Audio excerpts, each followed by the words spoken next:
Hello there, guys, and welcome back to my channel for our live stream, live reaction, and player ratings live stream. I mixed up the order of that sentence completely, but of potentially the worst second half performance I can ever remember from Chelsea.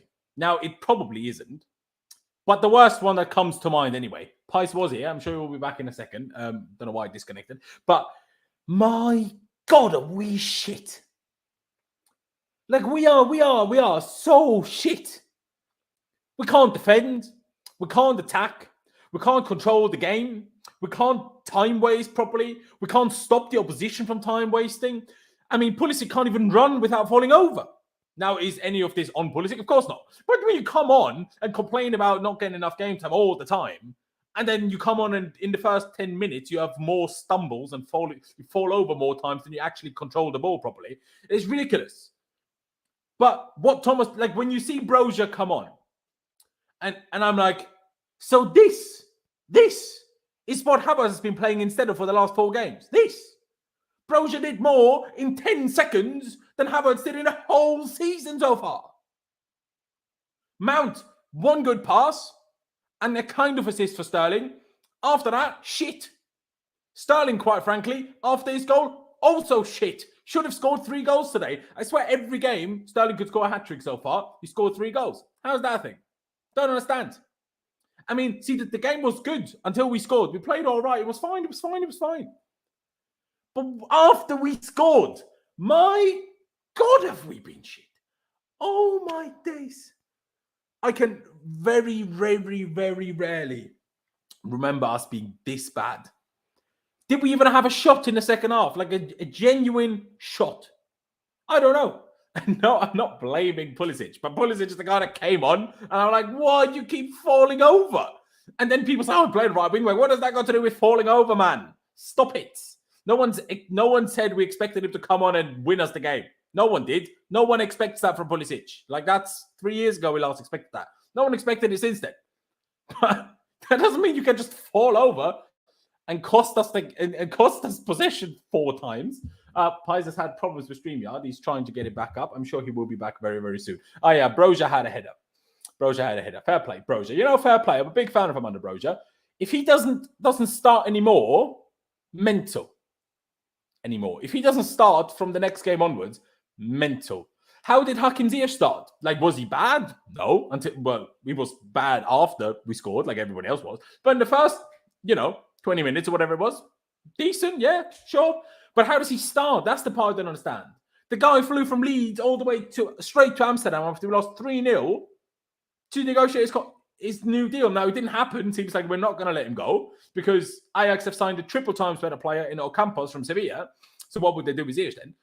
And we start him all of a sudden. Now, I understand he started because we have midfield troubles. Gallagher suspended. Kovacic couldn't start the game. Kante injured, and that's why Ruben had to play in midfield. Couldn't play out right on the right. Otherwise, Ziyech wouldn't have started. I get that. But still, it's like, why? And before the game, I was like, oh, at this point, we should just sell Pulisic. But then he comes on, and I'm like, I also understand why he doesn't play. Like, yes, I know he played the right wing back, but still, Ruben isn't a right wing back. He handles it. Just saying.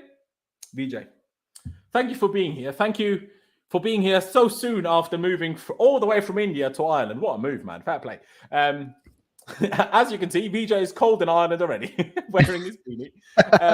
But I appreciate you coming on. Please, maybe you'll help me get over this because I'm so disappointed by how shit we are. Do you have any words for what was happening here? Like, honestly, I don't even know anymore. I mean, would have been a better match for me to watch if this was my first game in Ireland. But yeah, to start off with, I don't think so. We have a game plan itself coming into the game. How many corners, first of all, have we had in the last 6 games? We've had Everton 16 corners, I believe. Leeds United 11 corners, and those are double-digit corners, right? We've not converted one of them. Yeah. Until we now, we've not had from a corner, but that's it. Yeah. Yeah, like that was a volley from Koulibaly, right? So apart from that, we've not been able to do anything from set pieces. We don't have proper training on set pieces as well. I understand that Thomas Tuchel has a lot to do from the management side of it as well, which is something that he's taken up new. But these are certain things that I expect him as a coach to have imbibed in the team. When you don't have Reece James in the team doesn't look a team. First of all, yeah, there's no creativity anyways, and players like Havertz being given continuous chances. I don't understand the logic behind it as well. Hakim Ziyech came in, looked good, like you mentioned, after the goal. And how many times? This is not just the first time that we're doing this. Over the last 1.5 years, probably, we score first and then we concede and lose the game. Yeah, we concede twice and lose the game. The next 5 minutes and the 10 minutes are the most nervous minutes after we score. Right? As Chelsea fans nowadays, we don't even celebrate the goal. We're more worried about the next 10 minutes, which is very worrying for me. Yeah. So I mean, Southampton are one place higher than us in the Premier League table, which is not something that I would have wanted to see. But it's what it is here, and yeah, I'll keep my reservations on each individual players towards the later part of the show. But we'll get to that in a second. Overall thought. Yeah, we'll get to that in a second. Pice, thank you for being here. Hopefully StreamYard is working all the way now. I don't even know what to say, bro. This is why I said, remember a few weeks ago when you were saying, if we don't score first, we don't win. I'm like, bro, us scoring first doesn't even matter. We need to score 2 first. Otherwise, otherwise we still bottle it. And that's exactly what happened. Like, we actually we played okay, like not amazing, but we played pretty well until we made it 1-0. Like, we should have scored 2 before that, quite frankly, with Raheem Sterling. Then we finally do score. And basically, ever since that moment, we scored. We were so bad. Then in the second half, it got even worse. Like, I know we conceded the 2 goals in the first half, I understand that, but still the second half performance was way worse. Because Southampton weren't even really looking to score. They just had chances because, we were so shit, so they might as well. But essentially, they're just, making sure they don't not win. We had 1 chance, really, in the whole game, and that was Broja's header. Everything else was Sterling falling over in the box. Now, it wasn't a dive, but it was never a penalty. And that Havertz header, was that in the second half? I think so. Now, people will, of course, blame Havertz for that. The one thing you can maybe blame him for, that he didn't let it through to Sterling behind him. Because I think there's no way, because he jumped well. He jumped really high, and he was still not high enough to put the ball back, to head it down. So I don't think he can be much criticized for the header not going on goal. But still, wow, we are so bad. And what is Thomas Tuchel doing? Like, when you see Broja coming on today, and I'm like, and you've decided to not use him until now. And he does that. And we've had all these other players. But Broja does that, and he never plays. Why? I don't understand. I honestly, I mean, like, I've said it in the title, I've said it on Twitter, I've said it in the chat. This might well be one of the worst second halves I've ever seen us play. Now, like I say, probably isn't, but in terms of my memory right now, I cannot remember us ever being worse than this second half, honestly. Against a bad team as well. Like, it's not like we played Man City here. Go on. Yeah. Just embarrassing, really. I don't know. I don't know whether to be angry, sad, just move on, because I just, at this point, like, I just, like, going to the Leicester game last weekend, like, so proud of the team, and then they can just pull this dog shit, like, literally, like, 2 or 3 days later. I just don't get it. I don't even want to be happy after wins anymore, because I know the next week or the week after is just going to be back to this shit. Like, I've never seen this level of inconsistency from a Chelsea side in so long. Like, the way they just give up after we concede a goal is just ridiculous. Like, I thought the first 25, 30 minutes we were playing really well. I thought we were going to smash them, honestly, today. And then we just absolutely capitulate. Every single set piece feels like it's going to be a goal. How many did we clear off the line today? Well, we cleared 1 off the line with Silva. We had a cross cleared off the line had the from one off the line as well. It's, what the fuck's going on with that? And on the other end, last season, when we used to actually score set pieces, we don't even look threatening from them anymore. You know what I mean? Like, it's little things. Like, again, at the end of the game, why was Mount taking it over Ziyech on the left-hand side of his left foot? I don't get it. Like, it's there's so many big details and there's so many small details that are just accumulating together to create an absolute fuckery at the moment. It's fucking embarrassing. I don't know what to think, or, like, I don't know. I don't know. The only thing I do know is he needs to stop playing Mount and Havertz. They need to stop playing. I don't care if they played well in the first 30 minutes. Like you said, Broja absolutely has to start. I thought he had to start tonight. But okay, give Havertz one more go. He's pathetic. He's not even going into challenges. He's not doing anything. He's playing like Werner was. You know what I mean? Like, he had that one good back heel, and other than that, he was shit. Absolutely shit. So ineffective. Like, where's his pressing gone, bro? Where's the... Like, you see how much energy Broja came on with? Like, I don't get it, bro. I don't get it. Where his Mount, energy again, went was probably Saturday afternoon at Stamford Bridge. Why is he starting again? He was even playing. I've never seen Havertz be so consistently only on the wing as today. He was supposed to be one of the two strikers. He was playing on the left all game. I can't remember who played the ball for Sterling's goal, but it didn't even count as an assist because it came off Mount, actually. Herard or whatever it was, but it doesn't count, right? So now they're 5 games in, and Havertz and Mount have got 0 goals and 0 assists. And yeah, Sterling may not be playing great all round. He kind of pissed me off tonight as well. There was a lot of times where he slowed it down. Because he literally... It's not good enough, bro. It's not good enough. It's not good enough. It's absolutely not good enough. It's not good enough. They have to be dropped. It's not good enough. And the problem is, right, is we're kind of in a fucked situation because if we drop them, or if we drop Mount at least, who are you going to bring? Ziyech, who's just, we all know he doesn't want to be in. He's not really that good enough for Chelsea anyway. Pulisic, who was fucking tripping over. And by the way, this whole right wing back bollocks, that doesn't stop you from doing the basics of football, not running into players, not committing fouls, not, do you see how many times he went down the right-hand side, apart from that one time where he put that ball in, where he tried to take someone off, bodied straight away, gives a foul away. That doesn't fucking help us when we're trying to get momentum to try and score. It's absolutely pathetic. I don't know what's happening with our defending. Jorginho, I'm sorry. In the midfield, have you ever seen someone so weak? That goal that we conceded from, the first goal, absolutely pathetic. Pathetic. I would have put a stronger challenge in than that. What is he doing? What are you doing, Jorginho? And this is why I say it doesn't matter whether we play all 4 or 3, because we're shit at the back either way. I don't care. I don't care about the formation. It's fucking pathetic. I'm not even like, this may sound like a rant, but I'm more stressed out. I'm genuinely more stressed out because I don't know what to think. I don't like, if we beat West Ham on Saturday, we're going to lose to Fulham the next game, or we'll lose the game after. What is it with these fuckers? Like, I don't get it. How can you go from Leicester with it looked like a team unit again? The old Chelsea back fighting for that win, to losing to Southampton. I don't fucking get it. It's impossible. I don't get it. I don't get it either, bro. I don't get it. I also don't get people like RD. Like, I appreciate you for always being here, but Soganard, he was trying something. He fell over. Like, don't give me he was trying. He fell over. Like, I understand he's your boy and stuff, and I understand you. I'm not asking you to criticize him, but don't be silly with how you defend. He fell over, and Messi at right wing. Well, let's see what he can do. Well, he wouldn't fall over twice in the first 5 minutes, and he's on the pitch. No one's scapegoating Pulisic for the performance. You Pulisic standboys are making this up in your head. No one's scapegoating him for this performance or the result. No one is. No one in the whole world's doing that. Everyone's just laughing at him falling over. That's what people are doing. No one is scapegoating him for the results. He needs to stop falling over. No, it's not. No, obviously it's not his fault that we lost. He has the least to do with anything.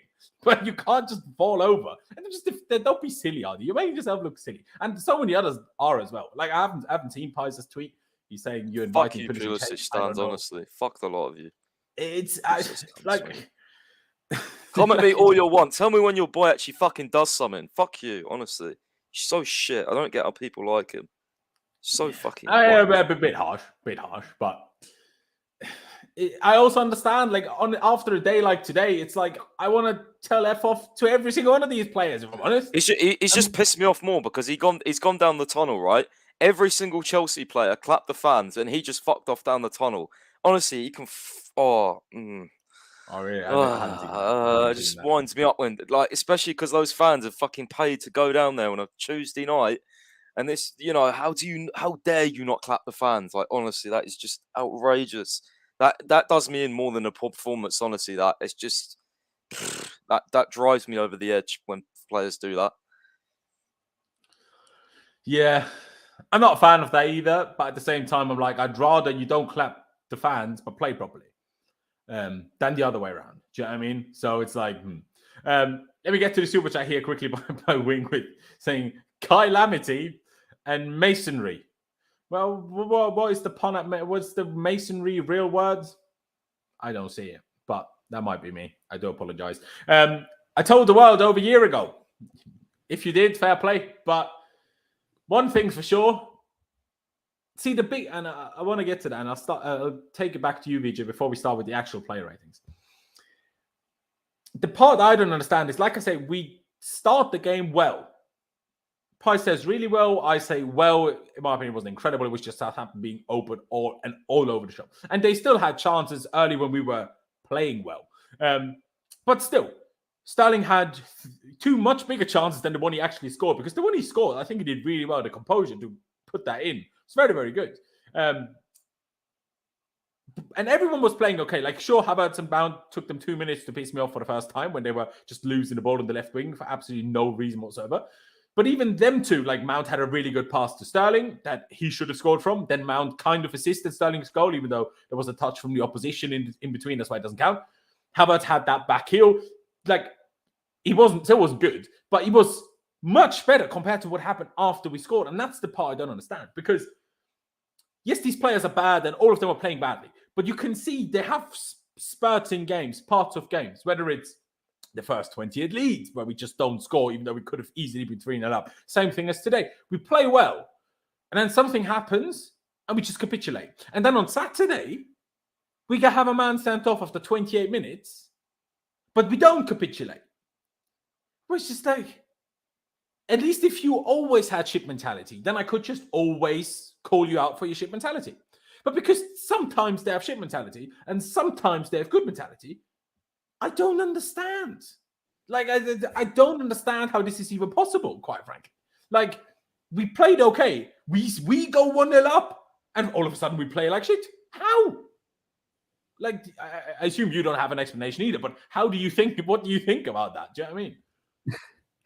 To start off with, before we even get to this topic, one thing that probably a lot of people would have noticed as well. So, we've had a loss against Arsenal. We've had a loss against Leeds United, now against Southampton, everything 4-2-3-1. This is something that we have to sort it out as well as quick as possible. Yeah, formation to an extent doesn't play a major role, but this team is not equipped when the midfield is overloaded on the opposition side. When Jorginho is caught out of position, or Ruben Loftus-Cheek is playing in the midfield, we don't look really comfortable. That's something that we'll have to sort out way quicker. But coming to the point that you made, this is something like I mentioned, right? The next 10 minutes is the most worrying time for us. I personally feel when I look at Manchester City or a Liverpool team, those strikers or the team in itself, they know exactly where their players are. You don't have to know where your oppositions are, but at least your players, you should be having a good positional awareness. Like, you should know where Mount at any given point in time is going to be if you are Jorginho, right? I don't see that with Chelsea players. You could call that maybe they don't have a good rapport between them on the pitch or off the pitch. That's something that is for them to decide. We don't have the insights around it. But we don't have positional awareness in the pitch at all, is what I feel. That too, after scoring a goal, our heads drop. I don't know how can we drop our heads after scoring a goal, which is really odd, like how you mentioned. And the strikers who've been dropping deep to help out the midfielders whenever there is an opposition attack going on, suddenly stop doing that because we've scored a goal, and they don't fall back in time. They do fall back, but they don't fall back in time. These kind of minor mistakes could still lead to errors that are irrectifiable. Like, you've got people like Ward-Prowse in the opposition team. He's gonna take a shot anywhere after 30 yards. Like, that's what force for you. So those dangerous players, when they are in the opposition team, I think these minor mistakes can still hurt you in the game as well. So, yeah, like you mentioned, I don't have an answer to it, but this is something that Thomas Tuchel has to really address. I've come to a place where it's not. I'm not going to say it's completely Thomas Tuchel's fault, but partly he has to take the blame as well. Earlier, I would have defended him, but we are starting to see, we don't have ideas midway through the game. Substitutions sometimes coming late, sometimes coming, too early, wrong substitutions happening. And we still have the same pattern of play that we had during our Champions League winning time. And how long is it, sustainable? See, I don't even think we It's have not that anymore. I think we just have no patterns now. Yeah, no We have patterns, like but little glimpses of patterns that we used to do, and then we have glimpses of clearly new patterns that don't work, and in the end we have no patterns. Like, honestly. yeah, I mean, even the minor patterns that you still see are back from those Champions League days. Nothing new. I at least don't see anything new. Yeah, there's been a bit of combinational play after Sterling has arrived. One with Ziyech, we saw a couple of good 1-2s between them. Cucurella combining with Sterling. And from this, you might understand, like, everything Sterling is the only one who's doing. The other two are, obviously not doing anything. So, it's a point of concern that needs to be addressed as quick as possible. Absolutely. And definitely with the super chat here, appreciate it very much, saying we need midfielders who can score too. I mean, yes, but not in today's formation, because if you play a 4-2-2, the 2 6s are not supposed to score. Like, they genuinely are not supposed to, other than if you have a tall one and one of them scores from set pieces, but they're not supposed to score in this formation. They really are not. Like, obviously, it's great if they can, like with the screamer from 50 yards, but you don't have players in there that you expect to score, at least in my opinion. Maybe you disagree, fair enough.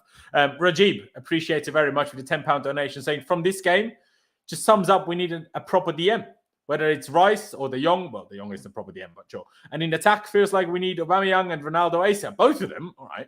Otherwise, we're not going to progress. I mean, I'm not sure we're going to progress with any of them. That's what I think at this point. Like, people say, oh, we need a DM, and people say last year we said, oh, we need a striker. What I'm feeling at the moment is it doesn't matter who we sign, we're going to be shit. That's what I feel at the moment, honestly. Like, I know Sterling and Cucurella were the two probably best players we had, and they are new signings, I understand, but still, I still feel like no matter who we would sign, because so many things just go wrong in our team, 1-2 new players in certain positions wouldn't actually have the impact we'd hope they would. Yeah, maybe they wouldn't get run past the way Jorginho did today for that second goal if we had a proper DM. But maybe they would make other things, then do other things wrong instead that Jorginho doesn't do wrong. And now we only look at what Jorginho does wrong. We get a new guy in, and then we'd have those problems. Like, that's what I feel like at the moment. I'm not sure if that's the reality, but that's what I feel that at the moment. Like, it doesn't matter. Like, you can scapegoat Jorginho. You can scapegoat Mason Mount for stupidly giving the ball away in the build-up to the goal. Like, we had a counter-attack. We could have scored that moment, but we ruined it by Mount just playing, well, Mount and Kai basically having a misunderstanding, but mainly Mount just playing a really bad pass. Then Jorginho gets overrun. Then, I don't know what Ruben was doing. He was kind of undecided, do I attack him properly or do I stand back? I don't know if he was injured already, because he clearly was injured when he was subbed off at half-time. Then Aspie, you're playing right back, bro. Push out to the guy crossing the ball, because can you ever remember a Chelsea player having that much space for a cross? I don't remember that ever happening. Why do we always give our opponent so much space to cross? And then the way we conceded our second goal, why do all of our defenders push back to basically the goal line? Surely one of you should stay. Because Armstrong, he didn't even move. All he did was stop while our defenders ran towards the goal. He stopped at the 6-yard box, tapped it home. That's all he did. Jorginho, and Ruben, it was in this case Jorginho, but in general, the DMs, you need to also follow through for those situations. And none of them followed through. Why? We defend sometimes. Like, we defend worse than a Lampard now. We can't defend. We can't attack. We can't do fuck all. Like, it's just a nightmare. The first goal, first Aspie passes out for a corner, and people say, oh, I can't give it to Mendy. All right, don't give it to Mendy then. Or we just have a goalkeeper that we don't have to worry about giving the ball to. Like, how about we start with that? Do you know what I mean? Like, that's the problem. Because Mendy is so bad with his ball at his feet. That's why Aspie didn't pass it to Mendy. That's why Aspie passed out for a corner. That's why they had it was Aspie, wasn't it? I swear, Nizar Quintela for some reason said Jorginho's fault for that corner. I thought it was Aspie that passed it out. Wasn't it Aspie? They passed it out for the corner in the first place. Yeah, it was fucking Aspie. Could have played it back to Mendy, who could have just kicked it up long. But oh no, let's pass it out for a corner. And then when they get the corner, you do a stupid clearance, and then Mendy and Koulibaly's standing in front of Mendy's way, so he sees the shot late, which I've just seen from the replay. So fucking brilliant. Again, causing goals from our own issues. That is the massive problem. His clearance after, by the way, was also shocking. Every single goal we conceded this season, unless I'm wrong, has been something to do with us fucking it up. It's not been the team outplaying us. It's either been a set piece or a mistake. I swear to you, I'm going to go back and look at the games just to check, but it's actually embarrassing. Like, surely the law of averages, like, you can't stick. It's just a normal goal. Like, you can't keep making fucking mistakes. It's ridiculous. Second goal as well. Like, it's just, oh dear. And Loftus-Cheek has a hamstring injury. Thomas Tuchel said, hamstring injury, next midfield out. No one left. Recommended for Kovacic was 20 minutes. He played 45. I also don't understand. Oh, but don't sign a midfielder. No, we've got good midfield depth, haven't we? Brilliant, yeah. Brilliant. Ruben's injured now. Connor's going to come back and play like shit.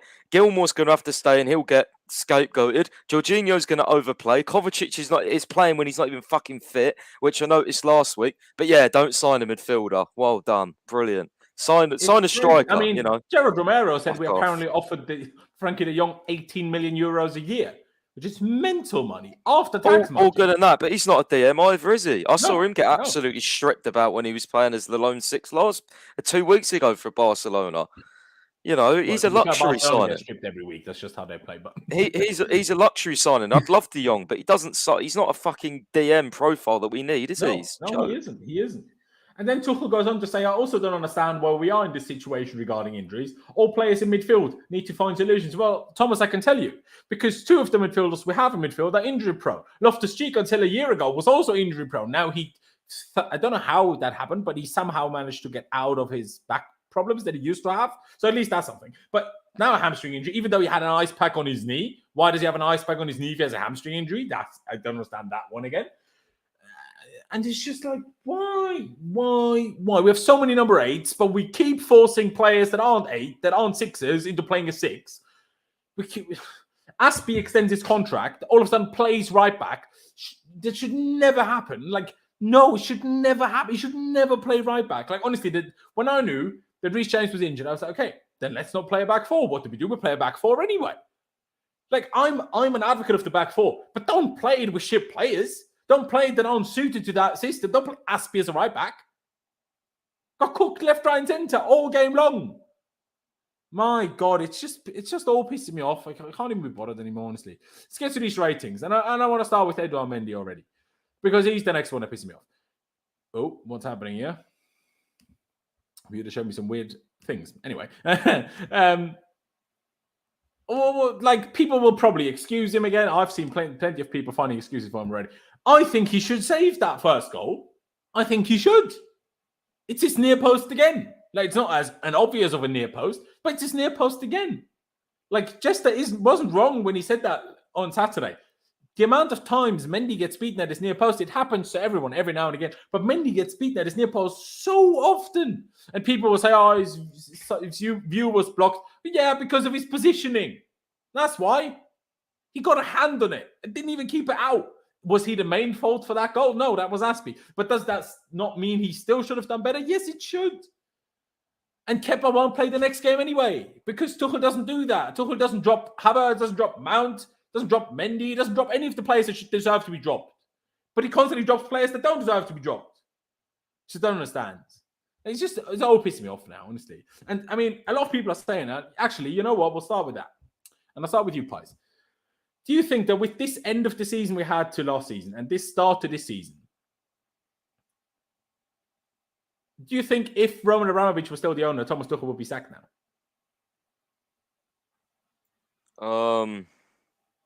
Nah, it would give him until at least halfway through the season, because he got top 4 last. He got top 4, so bro, Jose got sacked in September after winning back-to-back leagues. But Roman was still, like, you know, he was going to give Sarri another season, even though the fans despised him. Sarri left on his own. Like, he was becoming a bit more I don't know. Roman could always have the trigger there, but he wasn't, like 2004 days. He definitely did sort of. He left it more up to Marina. Obviously, Roman made the decision, but Marina was, remember, she was running the day-to-day club, and she was involved in a lot of the conversations to do with the managers and getting Tuchel in the first place. And obviously, the departure she had a big role in. So, no, I think he would have given him until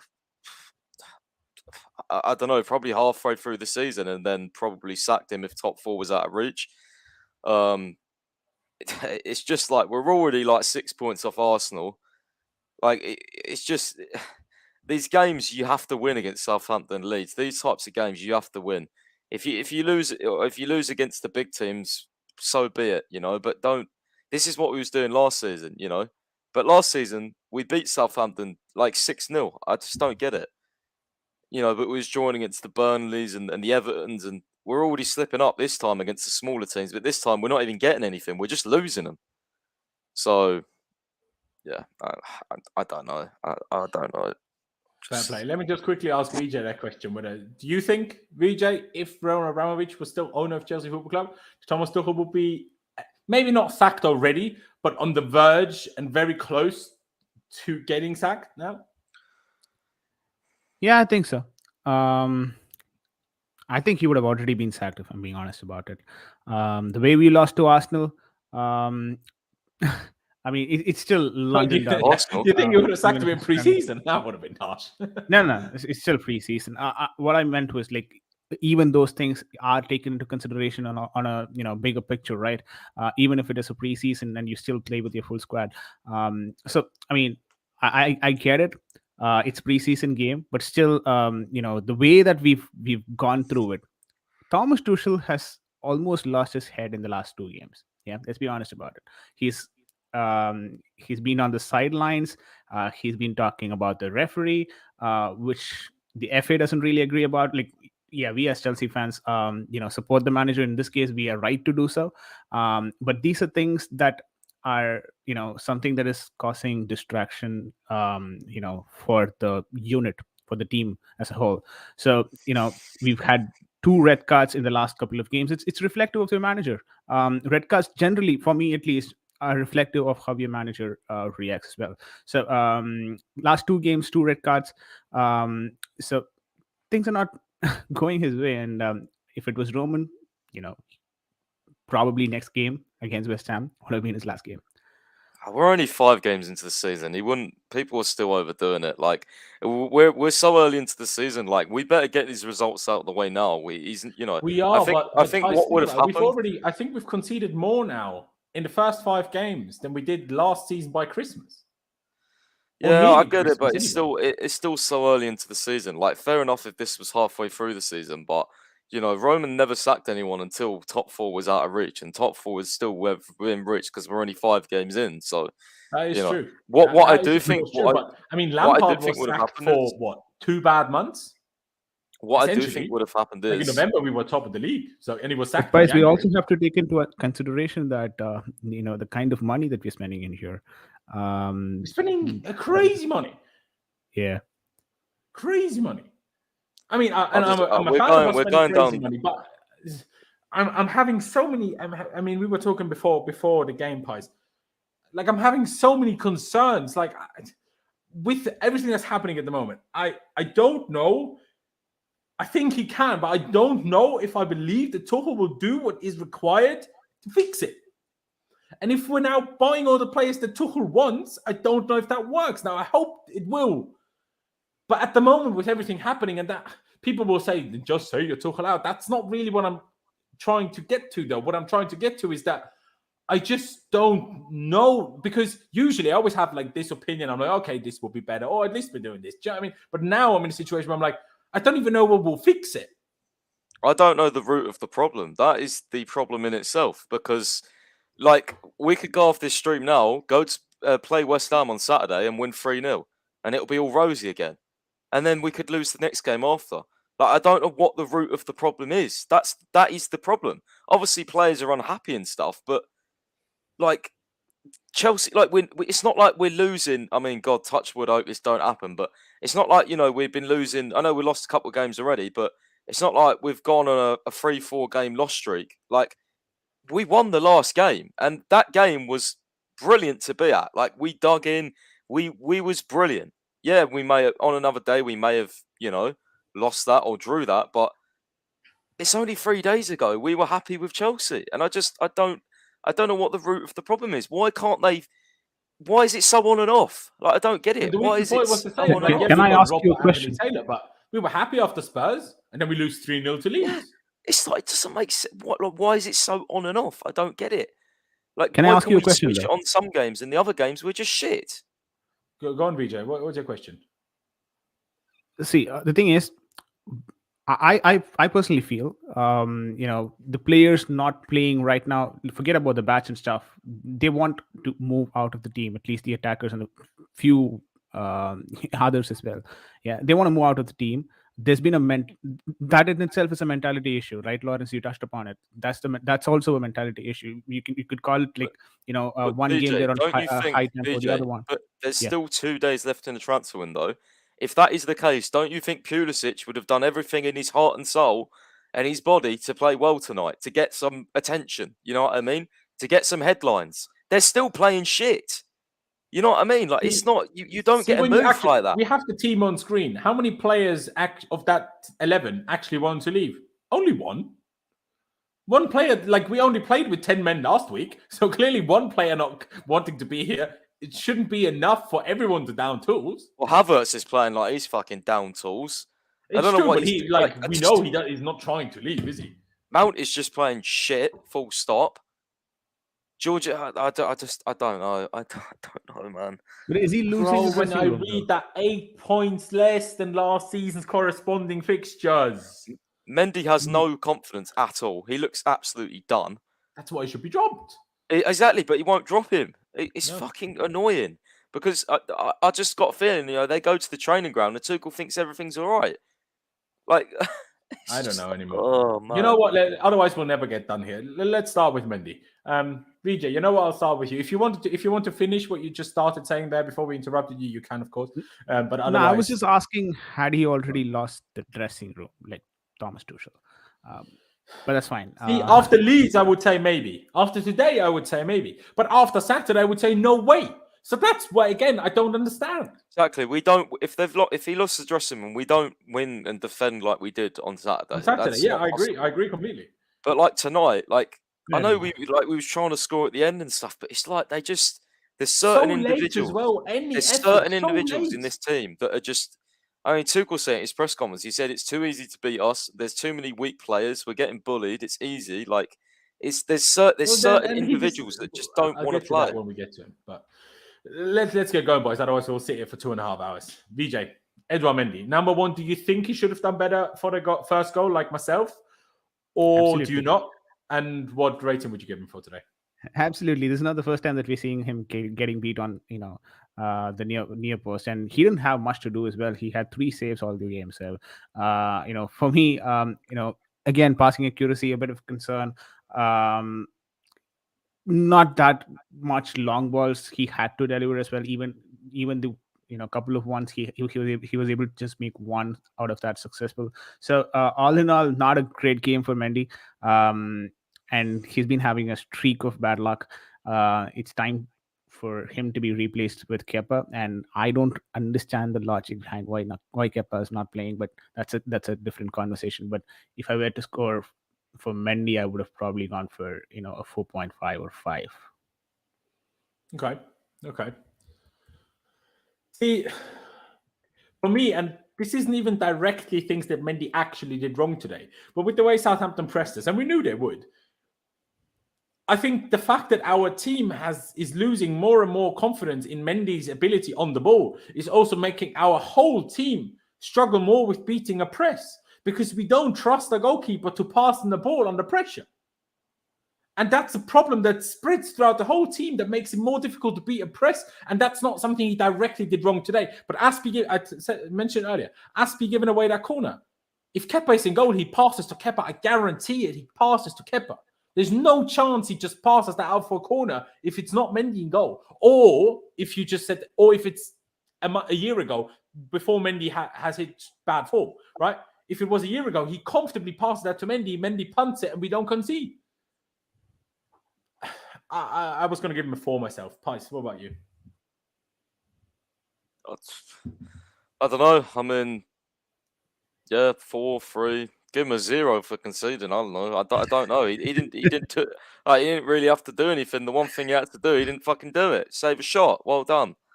Congratulations. Fucking idiot. Yeah, it's a nightmare at this point. Ladies and gentlemen, before we move on to the midfield, and one of our, well, maybe 2 of our only somewhat reasonably high-rated players, we have nearly 600 people watching, which I very much appreciate. I don't know if a lot of you are opposition fans just trying to have a laugh, or if most of you are Chelsea fans just being as depressed as we are. But if you're new here, please be sure to subscribe. That'd be massively appreciated. We're on the road to 20,000 subscribers, so it would be cool. Every new subscriber counts. Hit the big red subscribe button down below. Smash the like button. Please also check out VJ's channel and Pice's website. Links are all down in the description. But yeah, let's get to the centre-backs. I mean, Pice, during the game, I'm not saying that you meant that for the whole game, but in a moment, you said even Koulibaly is looking dodgy. What rating would you give to Koulibaly? Like, I don't think he was bad today, but I don't think he oozed confidence or he helped the team in being a stable team today. Yeah, I don't know. He just seemed a bit suspect. I think it was a couple of times in the first half, like just getting dragged out of position and things. Like he didn't look like that, that rock that we saw against Everton. That first game he played, I thought, geez, like this guy is a real sort of, like just a beast, like a presence at the back. I didn't get that feel. Like I just felt like he was. Yeah, I don't know. Like it's just I can't quite put my finger on it yet, and I hope I don't have to put my finger on it and he improves. Yeah. But I mean, he said, to be fair, when he signed that it will take him 2-3 months to get settled in the Premier League, and that's the process he's in, which is fair enough. The problem is just that we have so many players around him also struggling, and that's why him struggling is more of an issue. Yeah, I'm going to go 5, just below average, probably. I would completely agree. I was also going to go 5. VJ, what about you?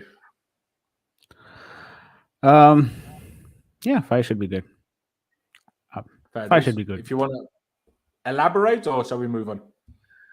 For Koulibaly, like a couple of instances where for him the problem has been like playing with Thiago Silva, you should inherently do better. Yeah, you've got one of the best defenders playing alongside you, which obviously should help his case in situations that he's encountering.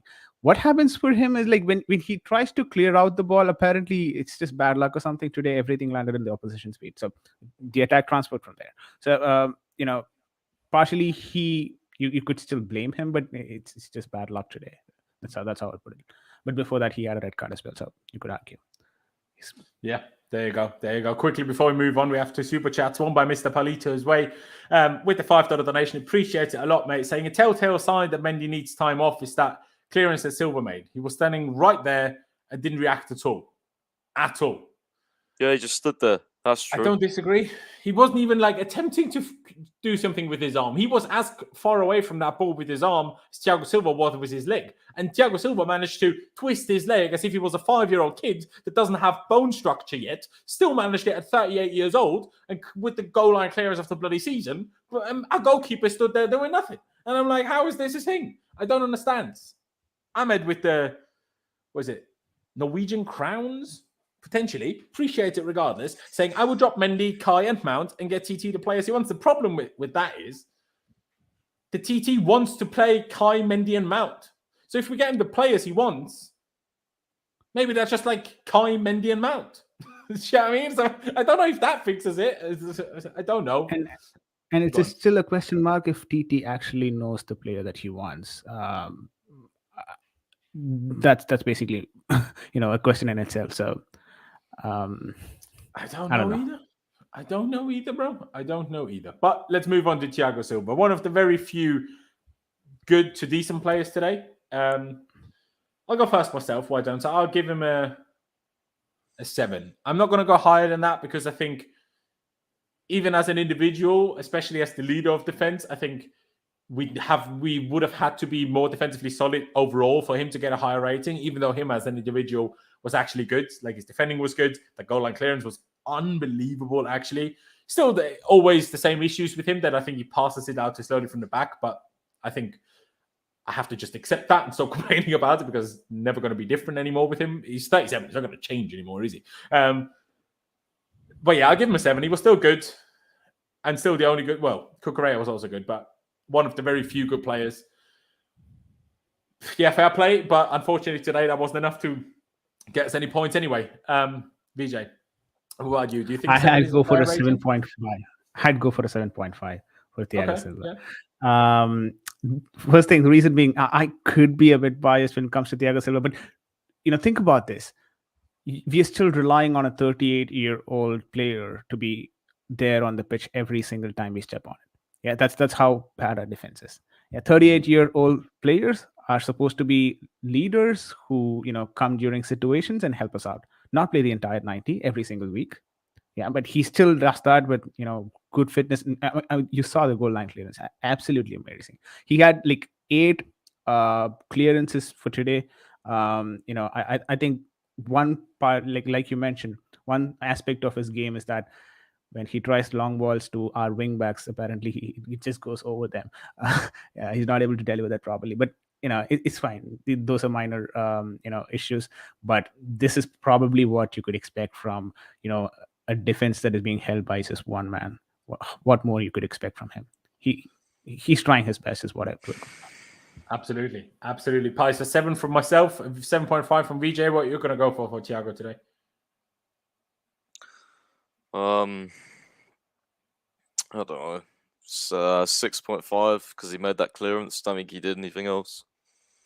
Okay, fair. It wasn't really a fault, I don't think. No, I don't think so. Maybe it's for the second goal. I don't know why him and Koulibaly stepped back so much and not towards the ball. Probably expecting the DM to follow through with the midfielder that's coming from midfield, but that didn't happen either. Which is fair enough. But shouldn't Thiago Silva by now know that our midfielders don't do that? They never do that. Like, it's not just Jorginho that doesn't. Jorginho doesn't do that. Kante doesn't do that. Kovacic doesn't do that. And Ruben obviously doesn't do that. And Gallagher hasn't been in that position, but definitely doesn't do it either. So we know our defensive midfielders don't run into the box to track players. So as a defender, you should be aware of that. Do you know what I mean? I thought he was playing for Brazil. Yeah, maybe. You know what? Before we do Cucurella, who will also get a somewhat high rating, for me at least, let's do Aspie. And not only do I want to talk about his performance today, but I think it was a mistake that we extended his contract. I think that it was. If he would have only stuck around to play like he did against Leicester when he comes on in games to help us see out a game, like that, I'm happy with that. But he cannot start. He cannot start games anywhere other than right centre-back. Right centre-back in the back three is the only position where Aspie should start. He cannot play right back. He cannot play right wing back. And he shouldn't. And we're going to have a go at Aspie. But we shouldn't even have a go at Aspie. It's not Aspie that put himself there. It's Thomas Tuchel that decided to play a back four with Aspie. And there's no need. He knows we have no midfielders. No, good defensive midfielders at the moment, in form. Jorginho, especially when he's not next to a Kante or a fully fit Kovacic, always struggles a bit more, which is understandable because he's used to those, right? That's fair enough. So you're going to have to put Ruben in there. He called this a luxury yesterday, by the way. He said when we play a four at the back, it's a luxury to pick between Aspie and James. Are you fucking on one, Tuchel? Are you on one? He says about Aspie, bro. What? Luxury. Aspie spent half time complaining to the ref rather than ripping into the players how shit they are. Hey, I said it. I said it when he extended that contract. I said when he extended that contract, I said it was a mistake. I said we shouldn't have extended his contract. He's beyond washed. I remember tweeting in, I think it was Lampard's season, right? I think there was a game, I think it was Sheffield United at home at Stamford Bridge. I said this guy's lost his legs. He's actually finished. It's 2022 and we're still starting him. He's just going to get hate now, and it's sad because he's just doing an Ivanovic. The decline is real. He's just so done. Why can't you just play Chalobah at right back? It's better than fucking playing Aspie there. It's ridiculous. Just don't play a back four if Reece isn't available. It's as simple as that. Yeah, but then if we don't play a back four and we play a back three tonight and we don't score, people say, why didn't you play a back four? You know And what what I mean? did we do in the second half when we needed a goal? We changed to a back three.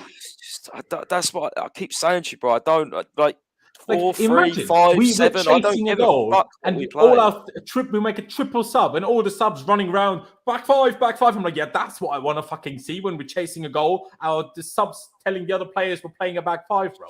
Like, nah, pissing me off. But Aspie today is stinker.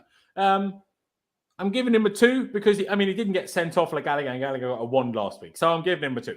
But I mean, he cost us the decisive goal. If we don't concede an equaliser, we probably win it comfortably. But once we conceded, we were down to shit again. That's just what we do. It's just what we do. So I'm going to give him a 2. Price, what are you going to give him? To be fair, his cross for Havertz that could have also dropped to Sterling man and was a good cross. But that's the only good thing he did. 1 for that. Fair. VJ, what about you? Yeah, 1 for appearance. And he's been with the club for 11 years. I get that. Excellent servant of the club. But in the 66 minutes you've played, you've lost the ball 14 times, and you've lost possession 14 times. You probably have to rethink your position in the team. That too, especially when you're a leader of the team and you're on the pitch when the team is trialing. There's a lot of motivation that you as a captain should be bringing in, and not lose possession 14 times in the 66 minutes that you played. So I think 1 just for appearance. Fair dues. And like I said, John Terry was still here in Conte's title-winning season, but he basically didn't play. That's the role Aspie should have now. Be here as a background captain. I'm sure he does a pretty good job at that. Everyone seems to have high praise of him. I can't imagine that they're all wrong about him, right? But he just shouldn't play. He shouldn't start. Maximum, like I say, bring him on to see out a game, but that's it. And at right centre-back and nowhere else. Cucurella started the game as left-back, finished the game as left centre-back. If Anthony Taylor was the referee, Cucurella is probably sent off today for that elbow. But it wasn't Anthony Taylor, so it was probably just a yellow, and the ref didn't give that either. But still, silly. Like, after the Koulibaly red card against Leeds and the Gallagher red card against Leicester, like, come on, Cucurella. you got to be careful with your elbows here. But otherwise, good performance. Goal line clearance. Mendy might have been behind him and saved it anyway. I don't know. But goal line clearance. Even though if Mendy's behind him, a yard before the goal line, okay? But goal line clearance. Offensively, not enough, in my opinion. Not enough. The amount of times the left side with Cucurella, Mount, and Havertz lost the ball is shocking. But I will also say, Mount was always here. Havertz was always here. How are you ever expecting Cucurella to do anything offensively when the area that he can do something in is completely blocked, and then he ended up here loads of times? But what do I want with my left back here? No, that's where Mount should be. And I don't know if that's Tuchel's fault for instructions or if that's the player's fault for going in the wrong position. This formation we play is absolutely dog shit, by the way. It's so bad. You know, it reminds me of when we played Arsenal in pre-season. Remember how we said we don't have a clue how to play it? They still don't have a clue how to play. What is it, a 4-3-2? It's shite, mate. But we kind of do, because for the first 20 minutes, we do know. But just after we don't. The commentators more shit that I've seen it been good, that's for sure. The strikers are so separated. The 2 attacking mids are, literally on the touchline. There's no one ever in the centre because they're both out wide. Like, what the fuck both is this CMs formation? always sit deep. There's not even one of them always pushes. Like, it's not like that position would push into here, which would be logical. But no, we literally remain this way. Yeah, like, you remember Mount at the end? Here, Mount goes here, Havertz goes Mount there, at the end. Sterling goes there, and that's what we do. And we did the exact same thing against Mount at the end. Mount at the end played this, like, he did like this drilled shot or pass into the middle, right? But it was literally because there was a striker standing there, but there was a huge gap in the middle of the pitch where, like, Ziyech could have tucked in or something, but he was like, or Pulisic was right out on the other side. Pulisic was wing back at the end. There's no one in the middle. Yeah, but he was going forward on the ball, and there was no one in the middle. So I don't get this formation. I don't really understand it, to be honest with you. Yeah, no. But what I'm saying is, when Pulisic was on, we didn't play this formation anymore. That's what I'm saying. But yeah, in general, I still disagree with you. This is like there is games where this can work, and there is definitely a way this system can work, but not at the moment, and especially not when Aspie's the right back. Like it needs, for example, Reece James as the right back to have, because that then allows this person to not constantly be out wide. Because with Reece, you have an outlet. With Aspie, you don't. So that meant this guy has to always be here, and that meant there's no one ever there. You could also just say, let Mount go here and Cucurella go there. But either the instructions or Mount by himself have decided that Mount needs to stay wide all the time. And it just doesn't work. I don't get it. Vijay, Cucurella for you today. What rating would you give him? It was decent, not amazing though, I think, but not too bad. Yeah, he had that goal line clearance, though, like you mentioned. Was it necessary? Altogether a different discussion. But you could also, figure out the number of times our defenders would have to do goal line clearance with Mendy at the goal. It's almost like we have 3 goalkeepers. Anyways, even then we keep leaking goals. Back to Cucurella. He's been vocal on that left flank. He's definitely an upgrade. Not to Chilwell, because Chilwell missed out on the season. So right now it's too early to compare Chilwell to Cucurella, but definitely an upgrade to Alonso. The way that he's playing, I'd probably give a 6. Yeah, 6. Fair dues. Pice, what about you? Pice, you here? He's going to be back in 2 minutes. Sorry, Pice. I haven't had time to see that. 6. I think I'm going to give him a 6.5 on my end. Like I say, I think there was a lot of good. I don't think it's necessarily his fault that he didn't do anything more going forward, because I think Mount and Havertz were just in his way. And that's, again, I don't know if Tuchel's fault or Mount and Havertz's fault. I will never know for sure, but most certainly not Cucurella's fault. I also think he did well when he had to play left centre-back. I think he did okay. I don't think, I don't want to blame him for anything today, so I want to give him just slightly above average, hence why 6.5. Pice, there you are. Good. I gave Cucurella 6.5. Vijay gave him a 6. What would you give him? I don't know, really. Probably a 6, to be honest with you. He's much more enjoyable than watching Alonso. I do feel a bit bad for him, actually, because maybe he should have got some rest today. Again, another one that I'm surprised was starting, but well, when I saw Chilwell play, then I know why Cucurella wasn't rested. Yeah, I mean, it's another problem we've got. Yeah, you are right. I'll go 6. 6 is probably fair. Fair dues. All right, let's move into midfield. Jorginho obviously looked really bad for that second goal we conceded. Like, you just cannot let that happen. Like, the part I don't understand with him, Jorginho is a really smart, not just player, man. I know Gallagher did it extra stupid last week, but the way Gallagher and Reece James against Spurs, for example, they pull these tactical fouls. Jorginho in that situation, just foul him. Just foul him. It's better than if he runs around you in that situation. Just take the yellow if you have to. It's better than if they run around you. You cannot let that happen. Was he bad overall? No. But was he good? No, because, I mean, we were playing Southampton, and I say we were good in the first 20 minutes. Even in the first 10 minutes of the game, we were struggling to control the game. Then we found some control, and then we lost it again after we scored. And then for the rest of the game, we never had control. Now, Jorginho, of course, was subbed off when we made the triple sub, but which took me like 10 minutes to understand that he was one of the guys that got subbed off. I will say, my bad.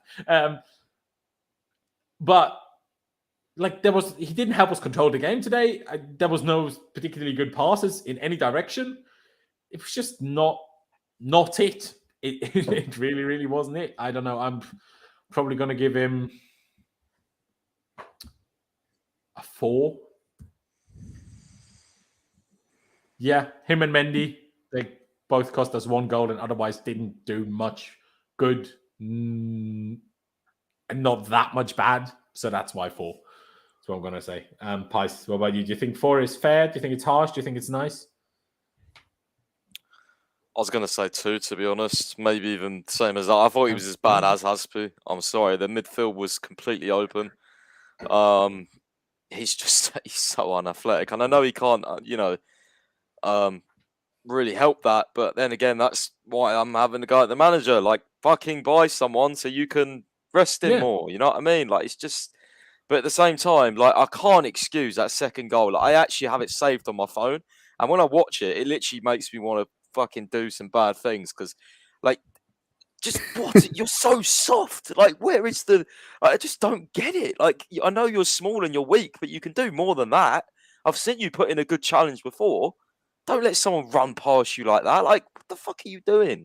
He had a good tackle today early on when I thought he broke the guy's leg and I thought he was going to get sent off. Instead, it was a great tackle. I'm like, It's just why getting not do worse that, and mate? worse.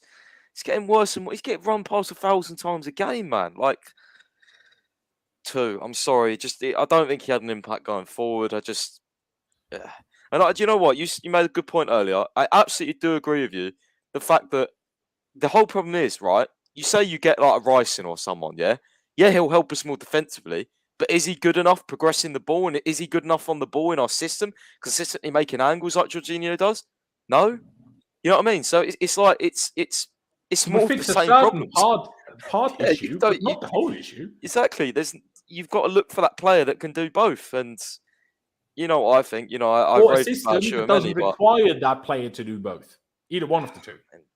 whatever system you play Jorginho in, he's going to get overrun anyway. So that's that. We've seen that. It's pure facts, unfortunately. Yeah, when players try to run past him, unfortunately, that will happen. Yeah, that's it's just the thing. Yeah, I like Jorginho, but how can I defend that? What can I say? It's true. What can I say? He's not even like anticipating the midfielders' movements or anything. Like, he's just, you know what I mean? Like, be smart about it. Is Silva the biggest, strongest defender in the world? No, but he anticipates what they're going to do and he stops it. So fucking stop it. Don't let these midfielders bully you. You know what I mean? Like, it should be more motivation for you. Look at that Martinez guy at Man United, how he's turned it around. And how he You know got what I shot mean? in the face at halftime, which should be a red card, by the way. But hey, it isn't. We're used to referees not giving decisions against us. But surely, shouldn't that be a reason for you to like give it your everything and try to bounce, like really, like make Southampton suffer for the fact that they shot a ball in your face, and you make sure that we win the game? You're the midfield maestro that we have, that you're supposed to be, and we don't even have control of the game. Now, obviously, with then Ruben not having to come off at halftime and Kova clearly not being fit at all. Like, honestly, really not being fit at all, which is surprising to me. I really like. I know, Pies, you always complain about this in terms of the questions for the journalists and also the answers that Tuchel gives, but the way the questions and answers have been asked and given, I didn't think Kovacic's injury was anything particularly concerning. It just seemed to be a bit of an annoying one, right? But the way he looked both last week and this week, I'm like, bloody hell, like that. Maybe that injury was more serious than we all realized. I don't know, because he just doesn't look like himself. He really doesn't. But like, and Tuchel says he was only ready for 20 minutes. But would he have looked like himself for 20 minutes? He didn't look like himself against Leicester, did he? So no, he didn't against. I thought he played a lot better today. There was that moment at the end, like he was running about a lot, considering he wasn't fit. Like, he was trying to hit the ball forward, but you could see that he got some almost rust of him. The longer the game went on, the better he got. Second half. Honestly, if I don't see midfield links tomorrow, I think I'm going to scream. Honestly, like, even after you know what he said? Let me read you this quote he said on the midfield after the game. He said, what did he say? He said, "Everyone in central midfield has an issue. I don't know why they're all injured, and I don't understand it. It's a huge problem. Ruben Loftus-Cheek is now injured. So buy someone then. Like, what are you doing? Like, I don't like. How can you say you don't understand? How don't you understand they're injured? He's saying, I don't understand how they're injured. Just look at the history records. Ruben's had injuries all the time. Kante's been injured for the last 3 years. Kovacic has had injuries. That's 3 players there in your midfield. You know what I mean? Like, how don't you understand it? You're not that fucking thick, surely. You know what I mean? Like, it's crazy. Sorry, DJ. I feel like I need to get you in on this Jorginho rating so we can move on. A 4 from myself, a 2 from Pice. What are you going to give him? Jorginho is supposed to be a leader on the pitch. The way that he is moving about, people, and just because he kind of resembles the role that Pirlo used to play, a registrar role. Please don't compare him with Pirlo. we've seen what he can do, and right now what Jorginho is doing is nowhere close to that. When I think about a DM, especially, I think about someone who's lanky and strong, Declan Rice, for example, or Sergio Busquets, or at least Ndidi, who's just lanky. Man's got nothing, and he still has to play defensive midfielder. I'm not sure if I have to feel for him right now, or just get him out of the team. But he's probably the only fittest midfielder that we have right now in the team. But so we probably have to go along with him. And I'd probably go 2.5 for Jorginho, not more than that. Fair. Now 2 and 2.5 and 4. Probably should be a 2.75, but I mean, VJ, you're the maths guy. I'm going to leave it as a 3, but it's anywhere between that. Loftus-Cheek, obviously, came off at halftime. Everyone was like, "Oh, it was shit first half, man. Loftus-Cheek out." Look at how much worse we were second half. See, shut up. I'm going to give him a 5. I don't think it was good. He gave the ball away way too many times. But unlike Jorginho, it didn't cost us a goal. And we were much worse when he was not on the pitch. So, judging by that, in my opinion, can't go too low. And so I'm going to give him a 5. I don't care. When I say you, I don't mean you, VJ and Pies. I do actually care what you have to say. But for 95% of the chat, I love you all for being here, but I don't really care if you want to slag up Ruben. So shut up. VJ, Loftus-Cheek, what are you going to give him? Obviously only a half, but still, that half. I mean, 5 is fair. People expect a lot from him after the wing-back role that he's been playing.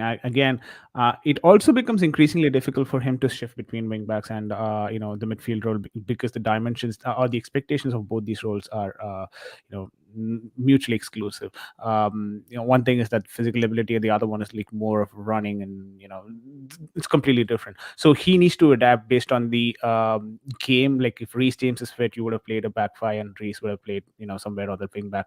Now he has to play a midfield. So there's a bit of an issue there as well, because he's kind of have to adjust according to each and every single game based on the availability of the other players.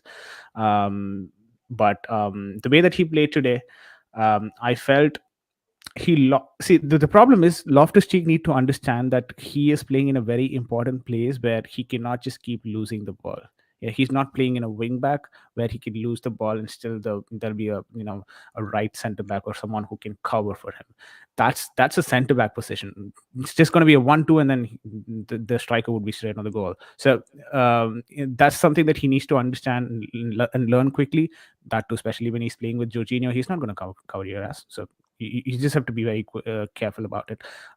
So I think 5 is a fair score for him today. Not even 5. Yeah, no, I agree. Like, as much as I love him, especially he had that little spell in the game where he just gave the ball away all the time. I was like, stop that. Like, you're playing, like VJ said, you're playing centre midfield today. You can't do that. And you shouldn't be doing that. Like, he had that one nice ball to Sterling, where again, Sterling should have scored. Didn't. Would have had an assist, but hey, is what it is. It's also like, but it's funny how everyone always gets excuses. Look, Pulisic was a right wing back today, can't be blamed. Loftus-Cheek plays DM when he's played the last 3 games at right attacking mid / wing back. He doesn't get any excuses for being in a completely different position. Of course, only Pulisic gets that, obviously. Pice, what about you? I reckon you're probably going to go lower than us, but what are you going to go for? I was going to go 6, but then I remembered he just gave the ball away too many times for me. So I'm actually going to go 5.5, because I don't really think he was part of the problem.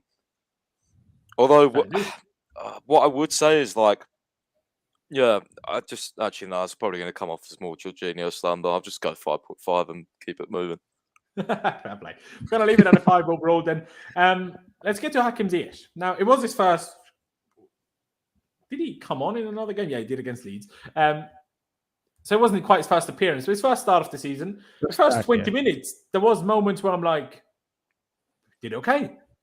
But there was also moments where I'm like, why? Sterling played in the ball. He was in the middle. I'm like, Ziyech always shoots. All of a sudden, instead of shooting, he overhits a pass out wide to Sterling. I'm like, sorry, why? But then he had this really lovely interchange play with Sterling in the other moment where I'm like, brilliant. And then he had that outrageous over-the-top ball to Havertz, which Havertz did nothing with, of course, which was amazing. But then after that, and especially the longer the game went on, the worse it got. I was like, what are you doing? No, then I didn't even see him anymore. I could never see him have a good touch. He only ever used his left foot. When the ball goes anywhere near his right foot, it's like, I don't know, crazy. It's like Pulisic just falling over. That's what Ziyech's right foot feels like. Honestly, it's crazy. I don't know. For the first 20 minutes, I would give him like a 7. Even though there was bad moments in it, he was still the standout attacker. Well, I guess maybe Sterling, but Sterling missed all the chances. So was he still the standout attacker? I don't know. But then after that, it was really bad. Like, for everything after we scored, I would probably give him like a 3. So I'd probably overall give him like a, I don't know, 4.5, 5, kind of. Pice, I'm not really sure. Maybe you can help me out by what you think. Maybe that will help me out. What would you give Ziyech? Like a 3 or a 4, to be honest. I thought he started the game all right, but I think he just played shit as long as it went on. I tweeted out after the game, I said, Pulisic and Ziyech, like, why are we blocking loan moves for Pulisic? Like, these guys, they don't want to be here. Like you said, before kickoff, just let them go. Let them go and bring in players that actually do want to be here. Like, I better see the most craziest next 2 days I've ever seen in my entire fucking life in this transfer market. Because after that, if there's not serious discussions, there's even bigger problems than I originally thought. But yeah, I would go. I don't know, 4 maybe. Yeah, probably go 4. Okay, fair enough. BJ, what about you? Yeah, for just for people in the chat, we're actually scoring against Southampton team. So I mean, the scores that we're giving here, the reason why it's so low is because we lost it just against Southampton. Just to give you that picture, but. Coming back to Ziyech, for me, Ziyech is more of good on the eye player, which means that people can be easily deceived by those magical moments that he creates, which we'll still remember, like how Laurenz just remembered about that long ball to Havertz, which apparently he didn't know anything about it. But then that was the moment that you could still remember from Ziyech's game. Like you could have those couple of moments that you'll always remember when Ziyech is on the pitch, which covers for most of the mistake that he still does on the pitch. And I personally feel that he has a bit of an attitude adjustment that needs to be done. He's not going to survive in any big club, forget Chelsea, if he's got this attitude issue. This is not just a one game thing. I'm pretty sure this is something he's been having internally for the last 1 year. I mean, you playing in Ajax is different from you playing in Chelsea, so you need to make sure that you respect the fellow mates that you're playing with, and it's not going to be always you on the pitch. But I do have a question for you guys. Was Ziyech brought in today just because we were playing a back 4, or because I don't see a reason why Ziyech had to be playing in the pitch today. I feel like Tuchel knows he's going to stay, so he's kind of like, right, well, we better start getting work together again. That's probably half the reason, in my opinion, because that move to Ajax is off now because they're signing a Campos, so that's half the reason for me why he started. Yeah, it was then a pick between him and Pulisic. Would I personally have picked Pulisic over him? Yes. But the real reason is just our midfield problems. Because if Gallagher wasn't suspended, if Kovacic was fit, and if Kante was fit, Loftus-Cheek would have started here. And neither Ziyech nor Pulisic would have. Because that's where Loftus-Cheek started the last 3 games and was really good in. So that's it. Because Ruben had to play midfield, that's why Ziyech played here. In my opinion, anyway. But VJ, what rating would you give him? I think Price gave him a 3.5. I'm going to go for my 4.5. So we sit at 4 overall. At the moment, what would you give him? I'll give him a 4. That is fair, very much so. Ladies and gentlemen, in the chat, I'm not sure if you've noticed just yet. Don't know what that sound was, but notice just yet. I put a poll in the chat for the Hakim Ziyech rating. I said 3.5 or lower because it only lets me put 4 options and it's kind of difficult. 4.5 or 5 or higher. Interestingly, 3.5 or lower has 48%. Well, I personally find a bit harsh, but I guess Pice agreed. 23%, 4.59%. But then weirdly, 5 or higher is 22%, which is very interesting. But ladies and gentlemen, place your vote in the poll in the chat. That'd be very much appreciated. And we shall move on to Mason Mount. Now, He had in my opinion, played a great pass to Sterling. Sterling should have scored with, didn't. Then he played across to Sterling, which Sterling in the end did score with, but doesn't count as an official assist for Mount because the defender touched the ball in between. But again, he had a decent, if not good, first 20 minutes. But after that, and also, if we're going to blame Jorginho for the goal we conceded, Mount has to take at least equal amounts of blame for that very goal, because Jorginho had to actually do something about an opponent.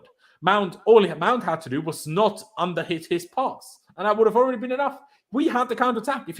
Kai made a run. Kai made actually a good run. If Mount plays a through ball around the defender, Kai is one over the keeper now. Does Kai score? Probably not. But at least it would have been a good attack. What does Mount do instead? Underhits the ball massively. We get hit on the counter. Jorginho gets run past and we concede.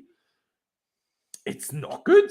But again, the first 20 minutes, well, one kind of assist and should have been another assist. And people will say, I can't create, and he was shit all game. He wasn't, but he was just really bad after. Like, he was struggling. You could see that he was trying to get stuck in, but this position is not it for him. Like, if we're going to play this formation, Thomas, please just don't play Mount. Like, it's not going to work. We've tried it 10 odd times now, and he hasn't played well once. So just stop it. Just stop it. Either if you want to play Mount, play a different formation, and if you want to play this formation, don't play Mount. You've got to make your mind up. Just fucking deal with it, right? It's not going to work this way. And you need to stop doing it. It's like when Jose kept playing Ivanovic in that 15-16 season. It just isn't the thing. Stop it. Like 4-2-2 and Mount in a wide 10 position. Just don't do it, okay? Stop it. I'm going to give Mount, just because he created more genuine chances than I can. Maybe I want to lower my rating for Ziyech, because I don't want to give Mount higher than a 4. But he was a lot more influential in the first 20 minutes than Ziyech was. And after that, they were equally as bad, really. So I kind of think he deserves a higher rating than Ziyech in a way. Just because he actually should have had an assist and then kind of got an assist. I'm going to give him a 4 as well. Now I'm going to give him a 4.5. I gave Ziyech a 4. Yes, I know people, you're going to call me crazy. You're going to say hating on me because I always support Mount and I always give Mount excuses. Well, fuck off. Had a good pass, should have been an assist. Blame Sterling for that one, and then just had an assist essentially. So I'm going to give him a high rating there. Sorry if that offends you. VJ, does it offend you? No, not really. I mean, when the commentator starts off the game saying that the way that Mason Mount is being fit in this particular system, where he's got a free role to play, to ending the commentary saying that Mount did not know where he has to play. So you know what is going wrong. In the 90 minutes, everything just toppled. So, it was funny to watch, Mason Mount starting this. If it was a 20 minutes game, it was like, we would have had a lot of 9 and 8s here. But the game, sadly, is for 90 minutes and you should be sustainable.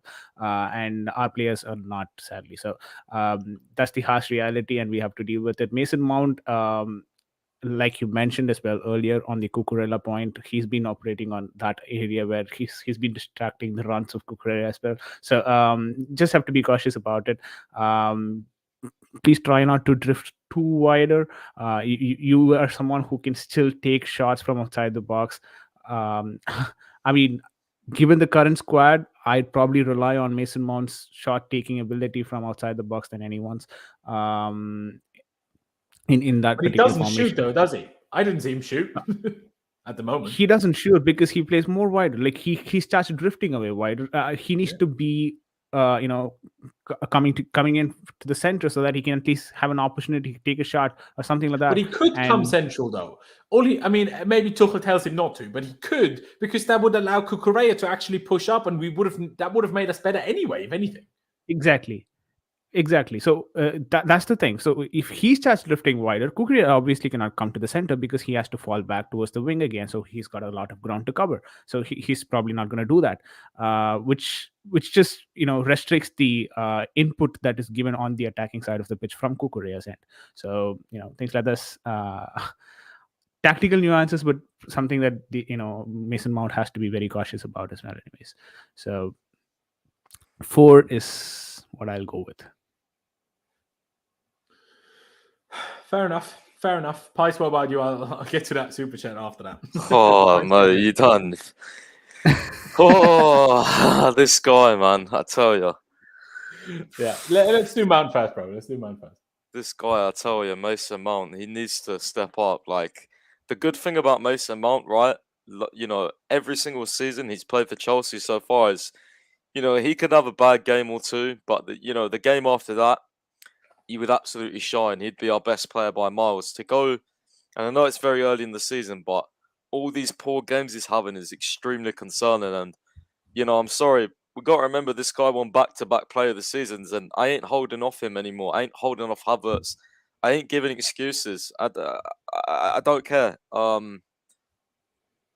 For me, I'm gonna give him a 2. I'm gonna give him a 2 because I thought he was awful. Bar that pass he made. I generally think, position or not, you've got to do more in the game. You're 2 times Chelsea Player of the Year. You know, where's your standards? You know what I mean? Like, people talk about this guy as our next captain, by the way. Next fucking joke. Jesus. Next joke. Don't even notice him on the pitch half the time. Next captain. Jesus, man. And the other one doesn't even make it to the pitch, Reece James. Yeah. To be And fair, our- he's ill and our- on this and our one. He actual got injured, captain- so I let him off. I let him And, off for and being our ill. actual captain is a massive crybaby anyway. Joke. Yeah.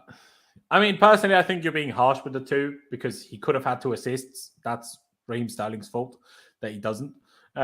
He also played a good ball to Ziyech, the chat reminded me, which could have been a 3rd assist. So I think 2 is... that doesn't mean he wasn't bad after, but I still think overall 2 is a bit harsh. But hey, we're here to have different opinions, aren't we? VJ, remind me, did you give him a 4.5 as well, or did you say 4? 4. 4. You said 2 pies, so we'll give him a 3.5. Yeah, should I be guess. fine. If I say 4.5, give him that. And because in this game, Sterling was the further advanced forward player than Kai Havertz. This time, Havertz isn't the one to go last before we get to the subs, but he comes before Sterling. Kai Havertz, one good back heel, and otherwise, nothing. Quite literally, nothing. And then Broja comes on, storms past the defender that was assaulting Sterling also, and Havertz and Mount all game long. Broja just breezes past him, makes him look like a right mug, then pulls off the Cruyff turn of the bloody century of the best Cruyff turn I've ever seen. Then he came back as the striker near our own box, won the ball back, stormed past 2 players, carrying the ball up the pitch, playing a lovely across the pitch ball to Pulisic, faster to start a counter-attack. Okay, Pulisic ruined a counter-attack by stopping running for some reason. But, bro, I'm like, excuse yourself, Thomas. How, unless Broja doesn't train like he plays, how has Broja not played before now? Like, properly. I know he came on against Everton, but basically he didn't play, right? Mental. Broja absolutely must start on Saturday. And unless he does something really, really crazy on Saturday, he also needs to start against Zagreb on Tuesday. No question about it. No discussion to be had. Just because Aspie cost us a goal and Havertz didn't, I'm going to give Havertz a 2, higher than I gave Aspie. But essentially, they were as bad as each other. Maybe, you know what? Maybe I'll give Havertz... I give Havertz a 1.5, even though he didn't cost us a goal. Because he was worse than Aspie, but didn't cost us a goal, hence why same rating. I know Pi's probably going to say 0 anyway, but I'm gonna try to be specific. But Pi's, are you going to go 0? 100%. If I could give a minus rating, this guy would get -1 or -10. Like, I'm sorry, like, how dare you do interviews in the week telling, how I don't go home He didn't choose unhappy. that himself. Unhappy. I don't go unhappy if I don't. I don't go home unhappy if I don't score or assist. I just want to help the team. You know, I care more about doing well in the match overall. Oh, mate, it's driving me insane. Like, where is this on the pitch? Where is the old Havertz that didn't used to score and assist but would affect the game and do other things? Like, where has he gone? He's dead, bro. He's dead. I don't know where he's gone. He's not. He's been missing for ages. Like, and we all know he starts poor in the Premier League early on, usually in the season. Like, he has a thing where, you know, statistically, even in the Bundesliga, you know, that isn't that even more cause to start Amanda Broja and let Havertz sort of, you know, like, ease in a little bit. Like, if he historically doesn't start seasons fast anyway, don't play him then. Like, I Yeah. just don't get it, And man. especially like we criticize Havertz, but he had the most distance covered of any Chelsea player, both against Leeds and against Leicester. He ran his absolute bollocks off on Saturday. And then you have Broja there, like, even if it isn't on the just basically on performance, even for purely the pace, the amount of like just rest and like, bro, Havertz shouldn't have started regardless. Just because he ran his socks off on Saturday, give Broja a chance. That's what we're supposed to do. Rotate it. Don't like. And again, he was basically playing left winger. I'm not trying to excuse that for Havertz, but it's a factor that plays a part in why he played so badly. But sorry, Fantasy PGA Tour and someone else said in the chat, no, you need to watch that header back, boys. The Kai jumped really high. Like, you can't expect him to jump higher, and that ball was still barely hit him on the top of his head. How is he ever supposed to head it down?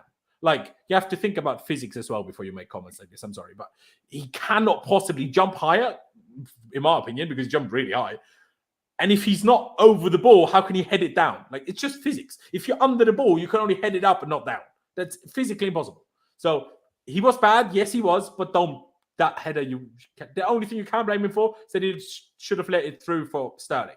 But we can only blame him for that if Sterling shouted. If Sterling shouted, maybe he could have ducked.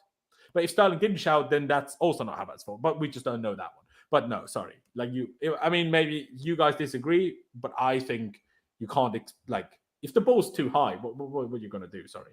But hey, so many super chats coming in that we need to get to. But we'll finish off this Havertz conversation. VJ, what about you? A 0 from Pies, a 1.5 from myself. We currently sit at a 0.5. What are you going to give him? Sad when football is being dominated by finances, even in the decision-making process of things. Like, Amanda Broja is not in the squad because Havertz crossed 72 million and he's been looked at one of the top talents because of the money as well. Yeah, and Broja, we know that he was on a loan with Southampton. Though most of the players, he would have played against most of these defenders. We made Southampton look like prime Atletico Madrid. Yeah, the defense. And bro, I've never seen Atletico Madrid press like that. I will say. Yeah, I mean, sorry. That's fine. Like, Broja would have obviously done better because he's obviously trained with these guys the entire previous year. So it would have made a lot of sense for having Broja on the pitch, and try something with Broja. Because he's not gotten a look in the last 5 games, and what did last 5 games teach you from Kai Havertz? Nothing. So why should he be on the pitch? Except for finances, I cannot think about any reasons. So I'm just gonna go with a 0.5. Yeah, 0.5 is fair enough. So fair enough. We'll leave it at a 0.5. Let me get to. Sorry, I just need to change screens here so I can actually react to Tuchel ban with the more these problems keep continuing, the more funny I find that name, I will say. But 72 million for a Roadrunner. Pavard's. You're comparing him to Pavard? I don't know if that's the joke. Pavard is useless. I mean, he most certainly was useless today. It's a fact. I personally still cannot believe, and I don't want to believe, because I watched Kai Havertz at Leverkusen. I know the Bundesliga is different, and I know I should have maybe learned on different occasions. But I've watched that kid play, and I was like, I've very rarely seen a more talented footballer ever.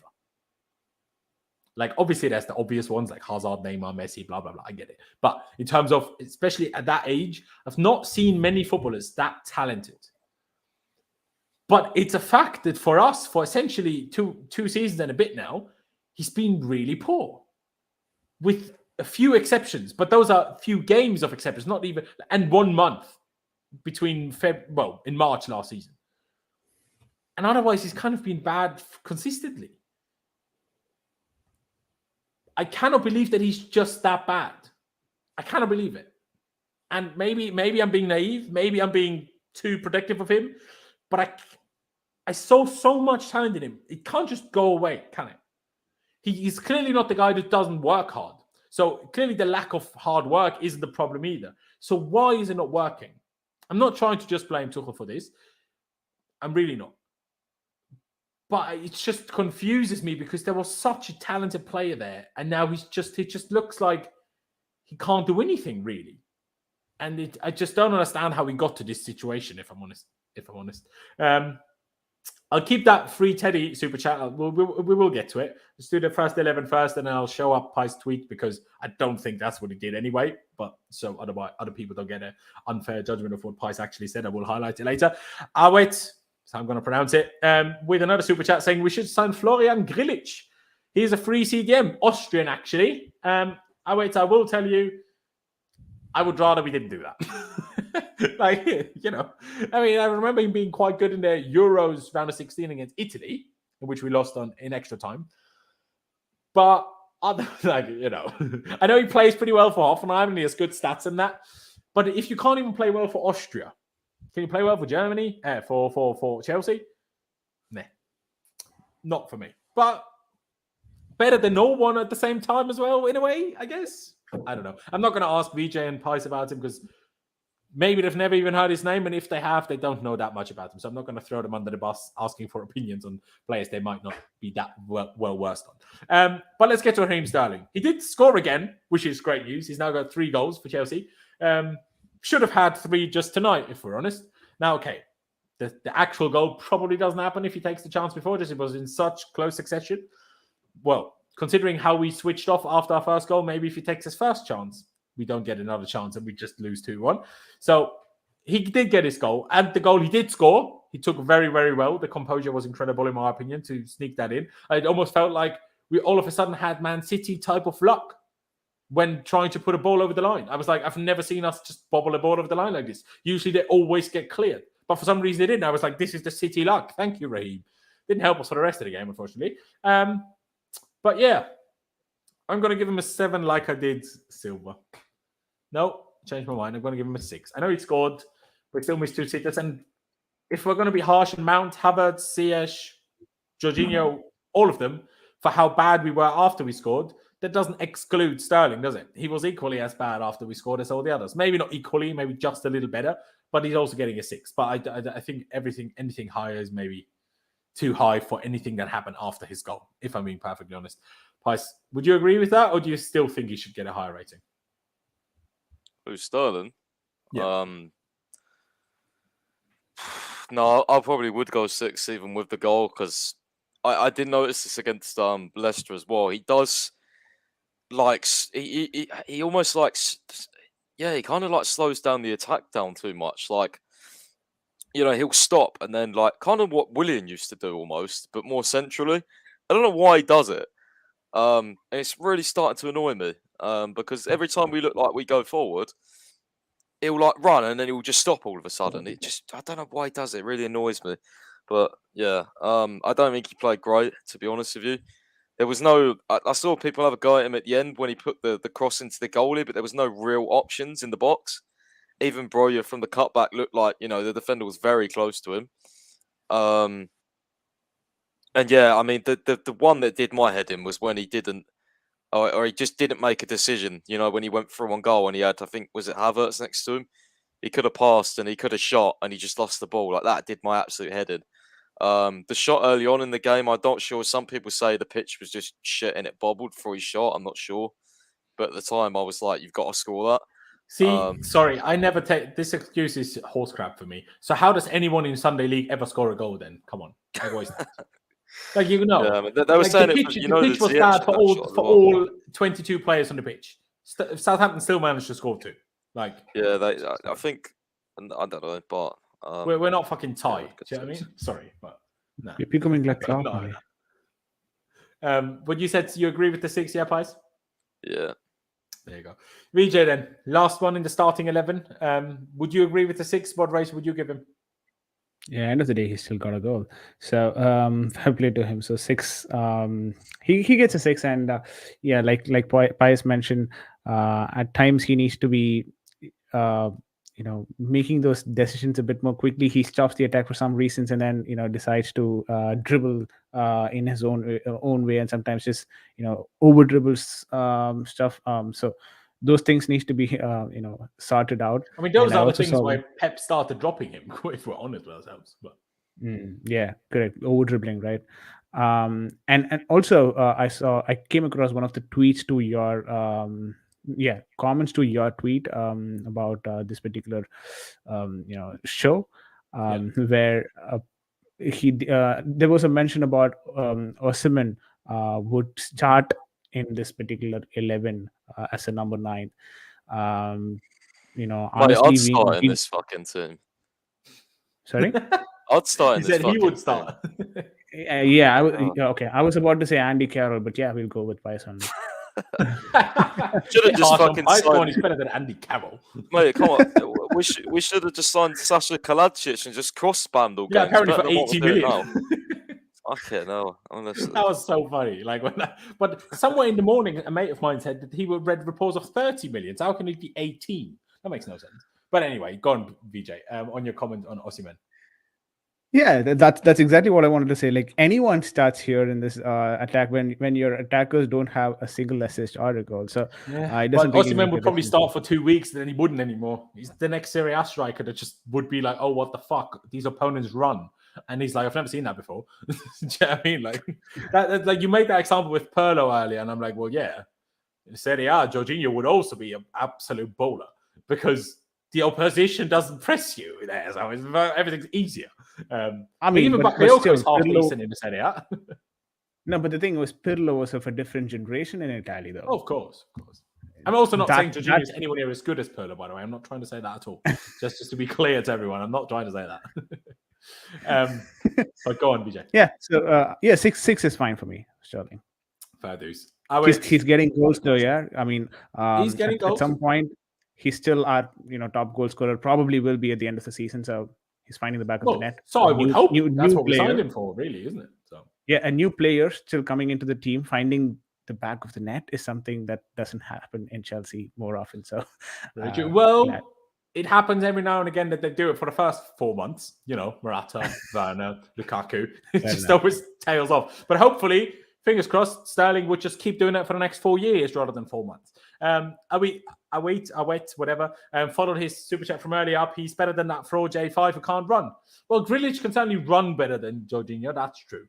But he's also really not very fast. If you think he is, you need to watch him again because he's really not. And yes, he can run better still, but there's a lot of things that he's really a lot worse at than Jorginho as well.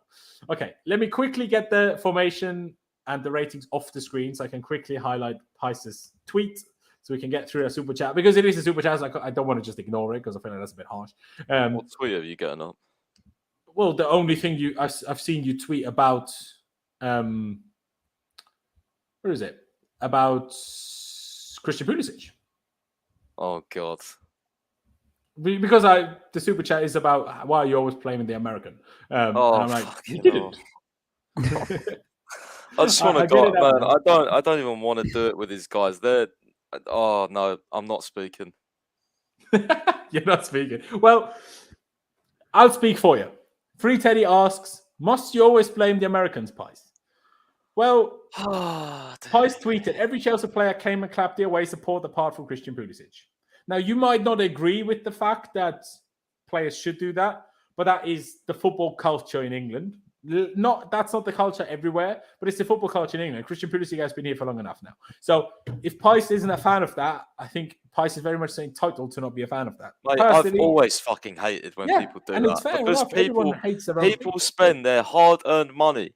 You know what I mean? People, like, there could have been Chelsea fans that travelled from, I don't know, Ireland or Austria, where you're from, or, I don't know, fucking Kazakhstan to go and watch Chelsea Southampton today. You don't know what people have planned for this game.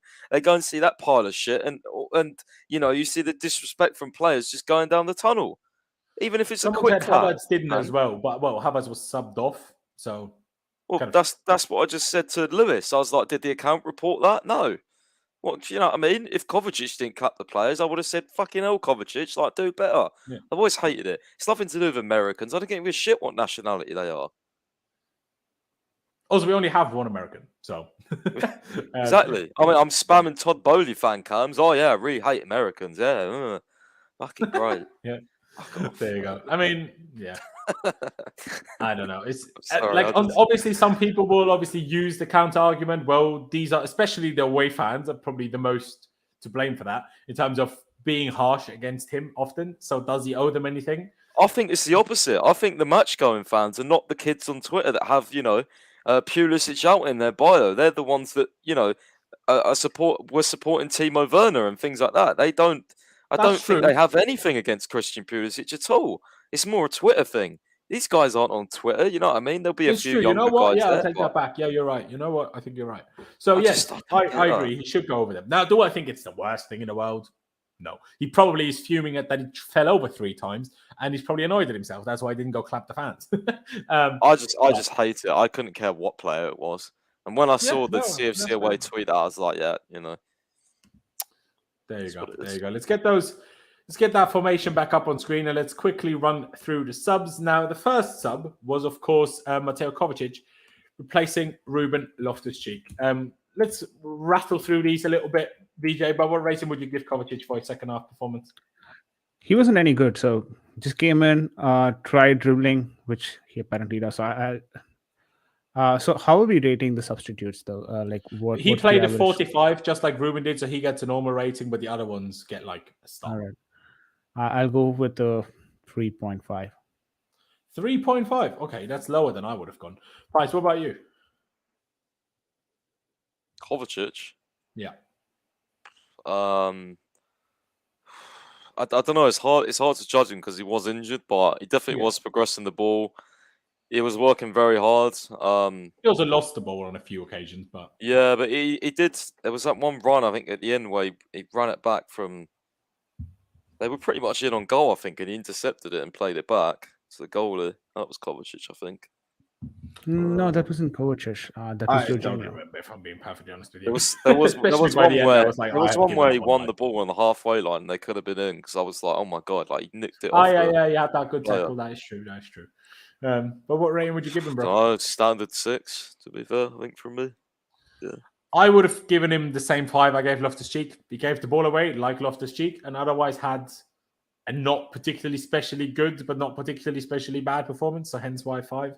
But that gives us 3.5, a 5, and a 6. Well, I guess it's anywhere between 4.7 4.75 and 5.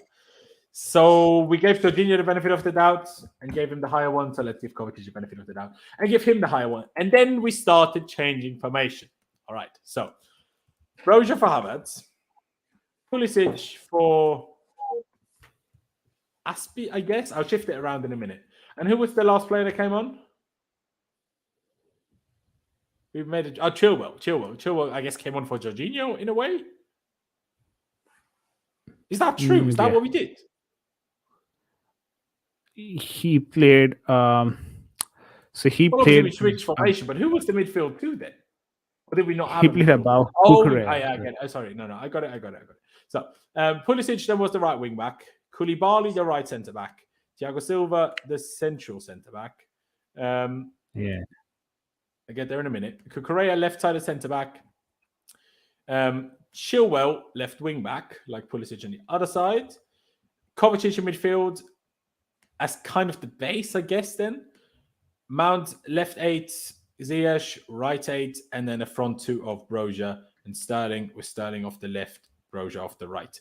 That's what we played at the very end when we were chasing a goal. Yeah, we played a 3-5-2 when chasing a goal. Fucking fantastic. All right, Broja. I'll start with him because he was the brightest spark of the day. The only thing that actually made me happy today. I will give him a star rating of 7.6, 5. That's what I will say. Price, what about you? Yeah, I was impressed. I don't know if I'd go that high. I'd probably go 6.5. I think he was just above average, but I don't think he got enough time to do much really. But yeah, I really liked his, energy, his enthusiasm, just his strength more than anything. Yeah. Just his strength. Like that one run where he went down the line, I thought that was really good.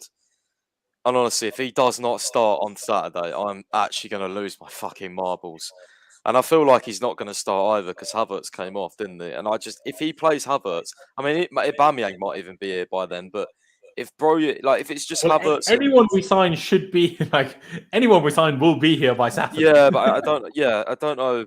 Like, if it's between Havertz and Broja and he picks Havertz again, I might actually lose my mind at Tuchel for probably the first time in my life. Even though this stream I've just ranted mainly at Tuchel and the players, to be honest. But yeah, there's no excuse. Like, you can't. Like, I don't get it. Like, especially all the stuff that comes out. Oh, he rates Broja. Well, he clearly fucking doesn't, because he never plays him. Like, how can you say rates Broja when he's, you know what I mean? Like, just. I don't believe it personally. I think it's more the ownership that don't want to get rid of him because he's young. But there you go. I'm still intrigued if we do sign another striker, whether we then will get rid of him or not. Well, in terms of loaning him, rather. Oh, we will. I swear to God, if Aubameyang comes in and Broja goes out on loan, oh my God. Oh yeah, then we Could are. happen. Could happen. Could happen. I don't know. He still has 4 years left on his contract, right? Yeah. It's not a case of fear of losing him necessarily, but who knows? Who knows? All right, 6.5 and 7.5 for myself and Pice. VJ, what about you? I'm not sure behind the logic of getting getting a 7 while a goal scorer getting a 6. Just so because he I'll only go played with 15 minutes or 20 minutes while the whole team was really bad, and he was the only one that looked good in that period.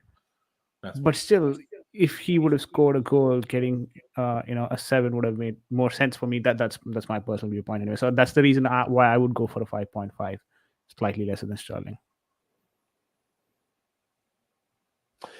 By the way, Well, I see what you're Laurenz saying. thinks- Sterling still also played, like he scored, but also played bad for 70 minutes.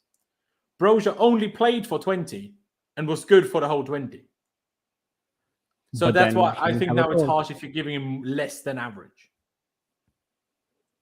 See what I mean? Okay. Though? I mean, it's your Okay, rating. then maybe 6 It's fair. equal to I think Sterling. Fair. We're kind of sit at a 6.5 overall then. Now, did we make a late sub or was that it? Did we make another sub at the end? No, we did not. We remained at those 4 subs. Chukwuemeka still no time, even though we're apparently missing all these midfielders. Ah, what a shame, Thomas. He's going to be forced to start soon, just based on numbers. Fucking poor kid. Jesus, he's going to get scapegoated as well. I know that. He will. He will. Boys, do we want to give Pulisic a rating or shall we just give him an A? Don't ask me anything. Don't ask me anything.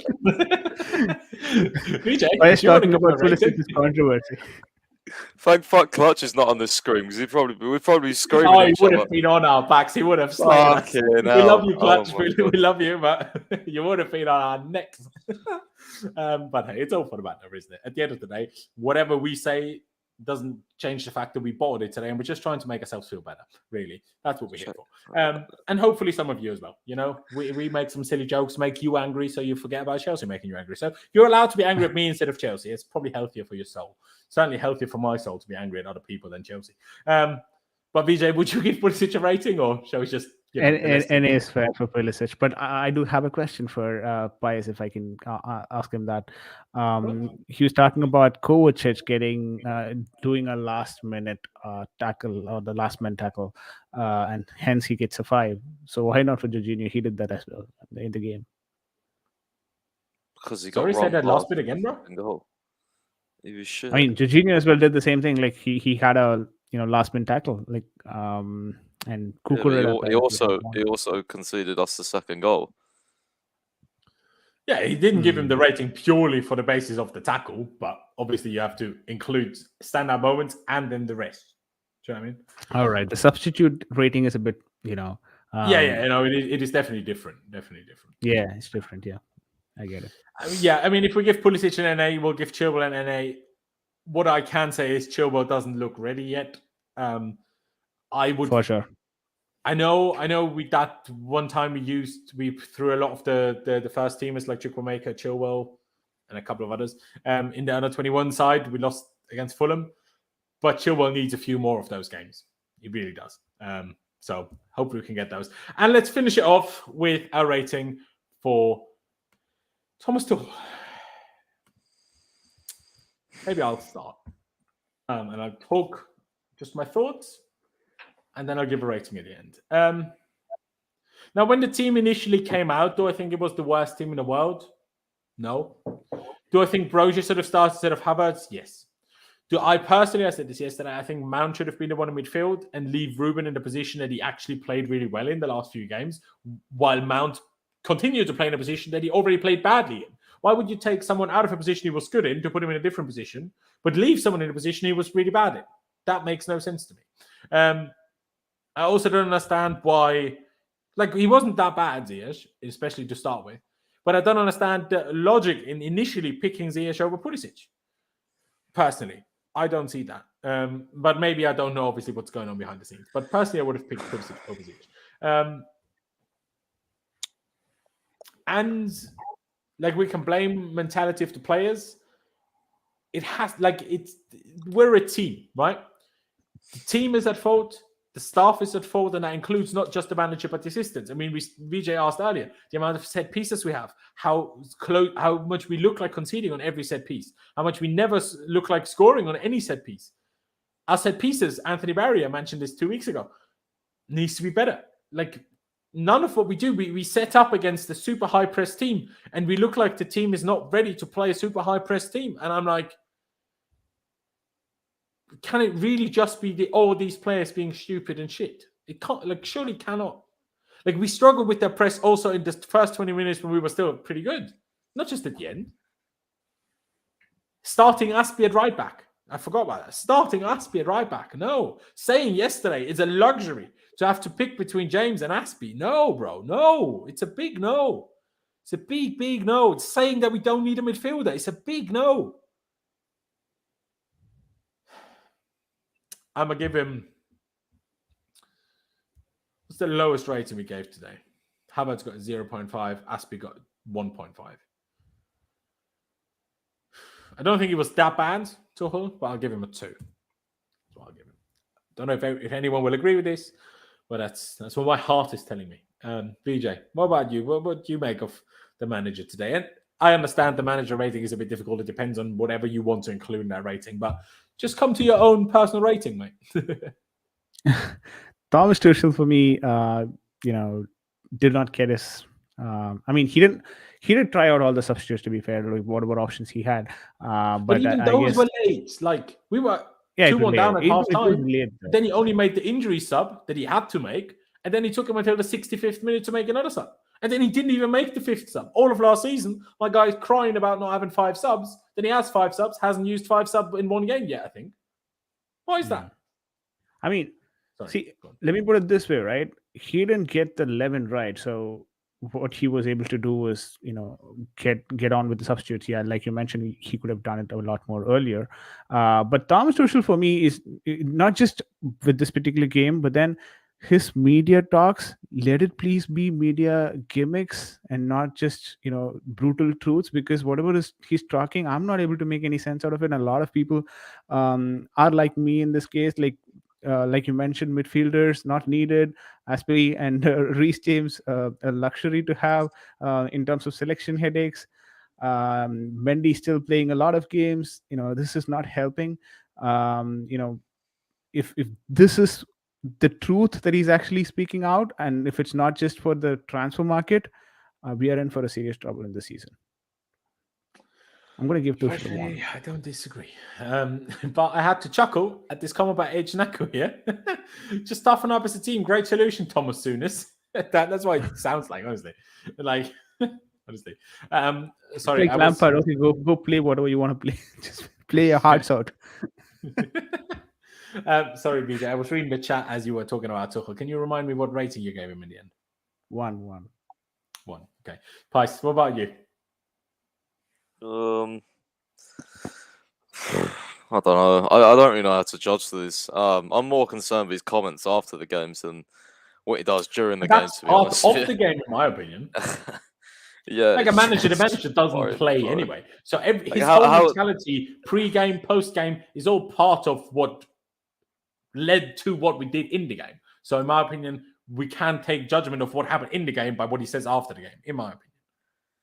Yeah, and I've been a big advocate in the past of saying, don't really listen to him after the game. He chats a lot of nonsense. I don't really think that's what he truly thinks. But, the next couple of days are going to say everything. I think especially on that midfield, it's just absolutely, it's sickening. Like, the way you're saying what I said to you earlier, like you don't understand why we have these injuries. Like you're a smart guy, figure it out. You know what I mean? Like like it's not hard. If the fans can figure it out, why can't you? You know what I mean? Adapt your training methods. Look through everything you're doing. Talk to the fitness staff. Talk to the medical staff. You know what I mean? Don't throw Kovacic on at 45 minutes when he's only ready for 20. Play Chukwuemeka. Would it have made that much of a difference? No, but it might have given Kovacic more of a rest to then be ready for the weekend. 100%. I completely agree, yeah. You know what I mean? It's like little things like that. Like, don't, you know what I mean? Like, don't keep, I just don't get it. Like, some things I just don't get, and it's really worrying. Again, like, we need a goal. You're changing to a 3-5-2. Why? Why? Do what you did against Leeds, where you literally had, no defenders, and you played like a 4-3 or 4-1-3-2 or something. There was literally only attackers on the pitch. Who cares if we go 3-1 down? It's better than, losing 2-1 and not even looking like you're going to score. You know what I mean? At least throw the kitchen sink at them. Do something. The lineup, again, Havertz, I do not know how he started. That is just fucking beyond me. And again, it just makes me think he doesn't really rate his Broja as much as the media are telling us he does, because otherwise, like, Havertz was fucked on the weekend. I don't get it. If there was one player I thought was going to be rested today, it'd be him. The rest of the lineup, Aspi at right back, calamity, absolute calamity. But I knew he was going to do it anyway because he loves Aspi. And it's never about his footballing ability. It's all about his leadership and that he's Mr. Chelsea. Fuck off with that shit. You know what I mean? You're trying to get results here. This guy's not good anymore. Just leave it out, man. Like, Conte didn't play John Terry. That doesn't get much more bigger Mr. Chelsea than John Terry.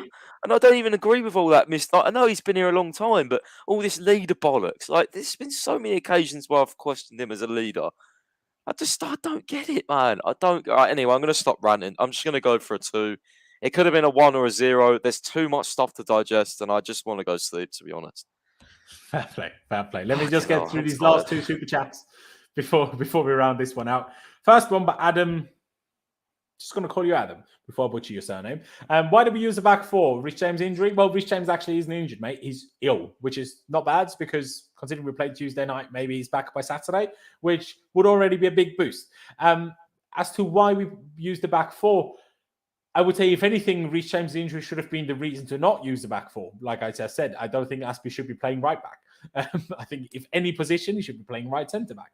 And also, mind you, we've played a back 4. We started a back 4 against Leicester. We started a back 4 against Leeds. Against Leeds, it was a shift of 3 and 4. Against Spurs, it was a shift of 3 and 4. We're essentially on the ball. We've played in a 4-back since the second game. So we've done that. Part of it is obviously against Leeds. Well, against Leeds, it was still the mix. But against Leicester, Koulibaly was suspended. And today, Rich James was injured. And Chalobah wasn't in the game because he picked up a knock. So we kind of had to anyway. We don't have enough. He could have done with Koulibaly, Thiago Silva, and Aspi, played the back 3, and I think he should have done that. But then he probably was like, well, who do I play right wing back then? Because he clearly wanted to play Loftus-Cheek in midfield and not a wing back because he didn't want to put Mount or anybody else in midfield or Chukwuemeka or Ampadu or any of these other players that we have. But yeah, and the last super chat by Tuchel, and I will actually get you guys to maybe react to that. Tuchel has been massively backed. He has no excuses. Stop making excuses for him already. If the results don't start coming in, he needs to be sacked. Oh my God. Go on. That's the guy's name in the picture. Oh my God. Jeez. I see that on Twitter all the time, and I shouldn't laugh, but it just makes me laugh. Yeah. So many people talking like Tuchel. What's your reaction to that statement? Like, I think we all agree he is being massively backed, and because he's massively backed, I think there's less and less excuses. Now, obviously, it's not his fault the players are injured, but it's his fault that he didn't sign with fit players to have available when Kante and Kovacic are inevitably injured. And then the question is just what he means by if the results don't start coming in, by when is, I guess, the question. But, I mean, if we're talking by Christmas and we still win out of 5 games, losing 2, drawing 1 and scraping 2 wins, if that's the kind of level of results we continue from now until Christmas, then maybe that will happen anyway. But I said this already. Until we have a director of football, Todd Bowley isn't going to sack Tuchel, because if he sacks Tuchel, how is Todd Bowley going to decide the next manager? How is he going to do that? There's no Marina here. There's no Petr Cech here. How even theoretically, even if your wishes, Tuchel would come true and he would sack him, how would Todd Bowley decide a new manager? Do you know what I mean? So that's why I'm neither am I to Thomas Tuchel out, nor will I be Thomas Tuchel out. What I need from Thomas Tuchel is to improve things.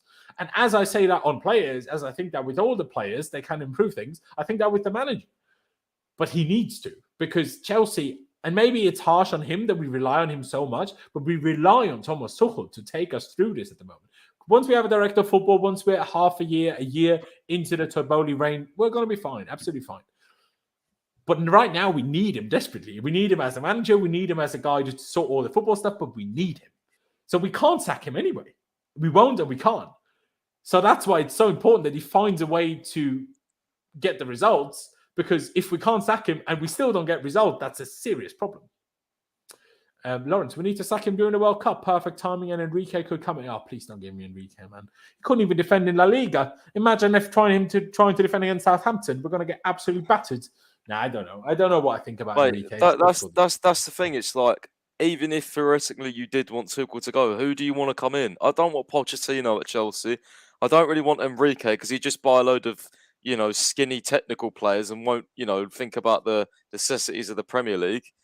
You know what I mean? Like, Nagelsmann, no, he's at Bayern Munich. Flick, I mean, is he going to leave Germany? No, he's not tested in the Premier League. Nagelsmann even had a bad first season at Bayern. I know. You know what I mean? I'm just thinking of theoretical managers. Sack him first, like Chelsea fans would hate Nagelsmann within 3 months. the manager that I would want theoretically to replace Tuchel is already in a job anyway, and that's Graham Potter. He would be the one I would want, and he's already in a job, and he's doing great at Brighton.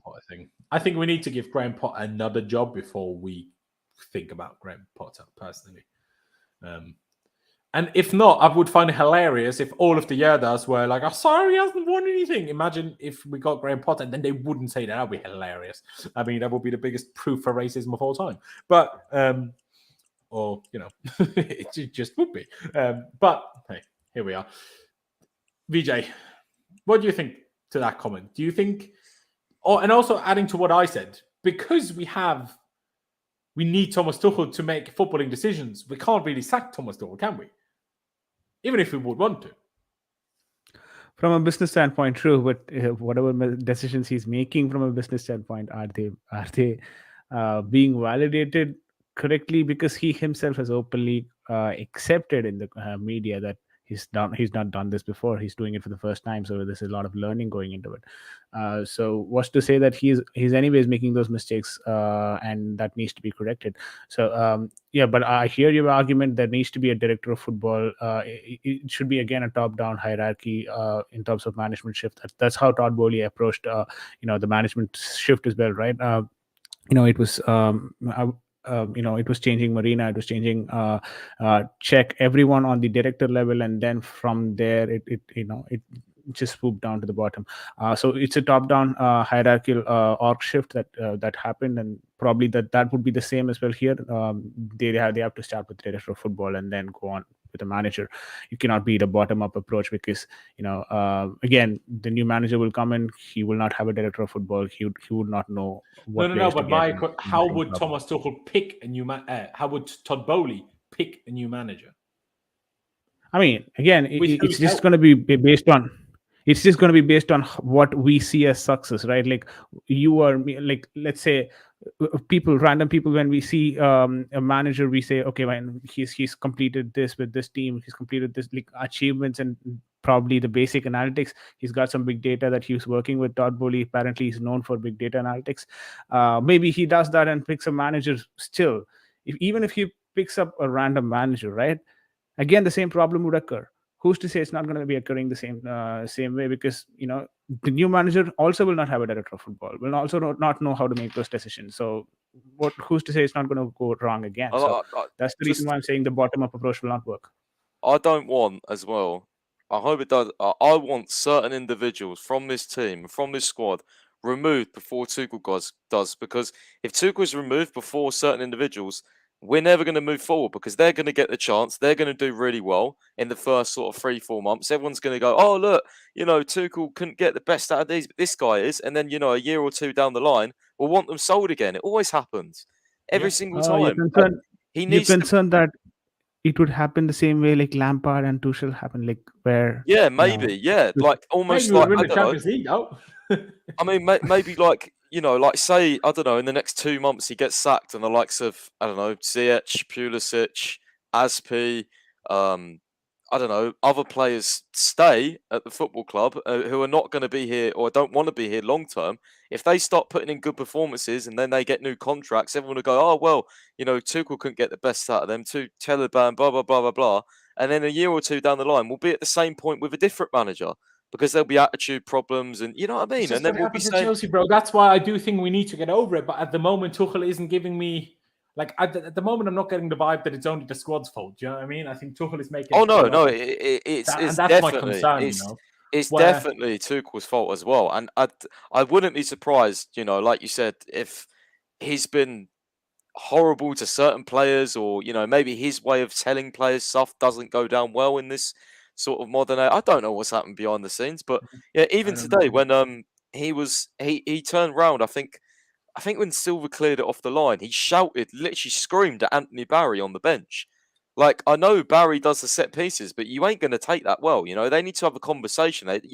Don't scream at him. You know what I mean? That ain't going to improve anything. Like, I know he's frustrated. Maybe he screamed, this fucking guy losing his man again, rather than having a go at Barry. I don't know. I saw something on Twitter which said he screamed at him or something. I don't know. Like, he turned around and screamed at him. So I don't know. But Pius, let's be honest about it.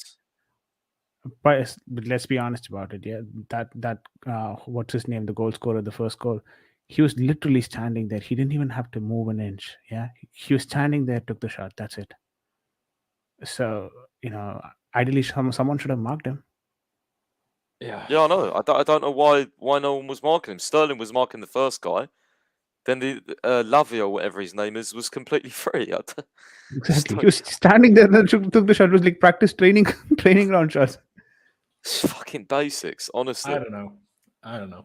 Boys, it's been a long one, as usual, after we lose. It's been a long one. We're going to wrap this one up. Ladies and gentlemen, if you're still here, and there's still 230 of you, massively appreciate it. Chances are those 230 of you are already subscribed. But if there's any of you that are not, please do subscribe. Big red subscribe button down below. Smash the like button on your way out. Please do also subscribe to VJ's channel, Sportswire. It's linked down in the description. Check out Pice's Twitter account and his website, of course, chelseafc365.com. But yeah. Thank you guys for watching. Up to Chelsea. All I can say is upwards and onwards. Let's hope we have a good last 2 days of the transfer window. And I'll see you next time.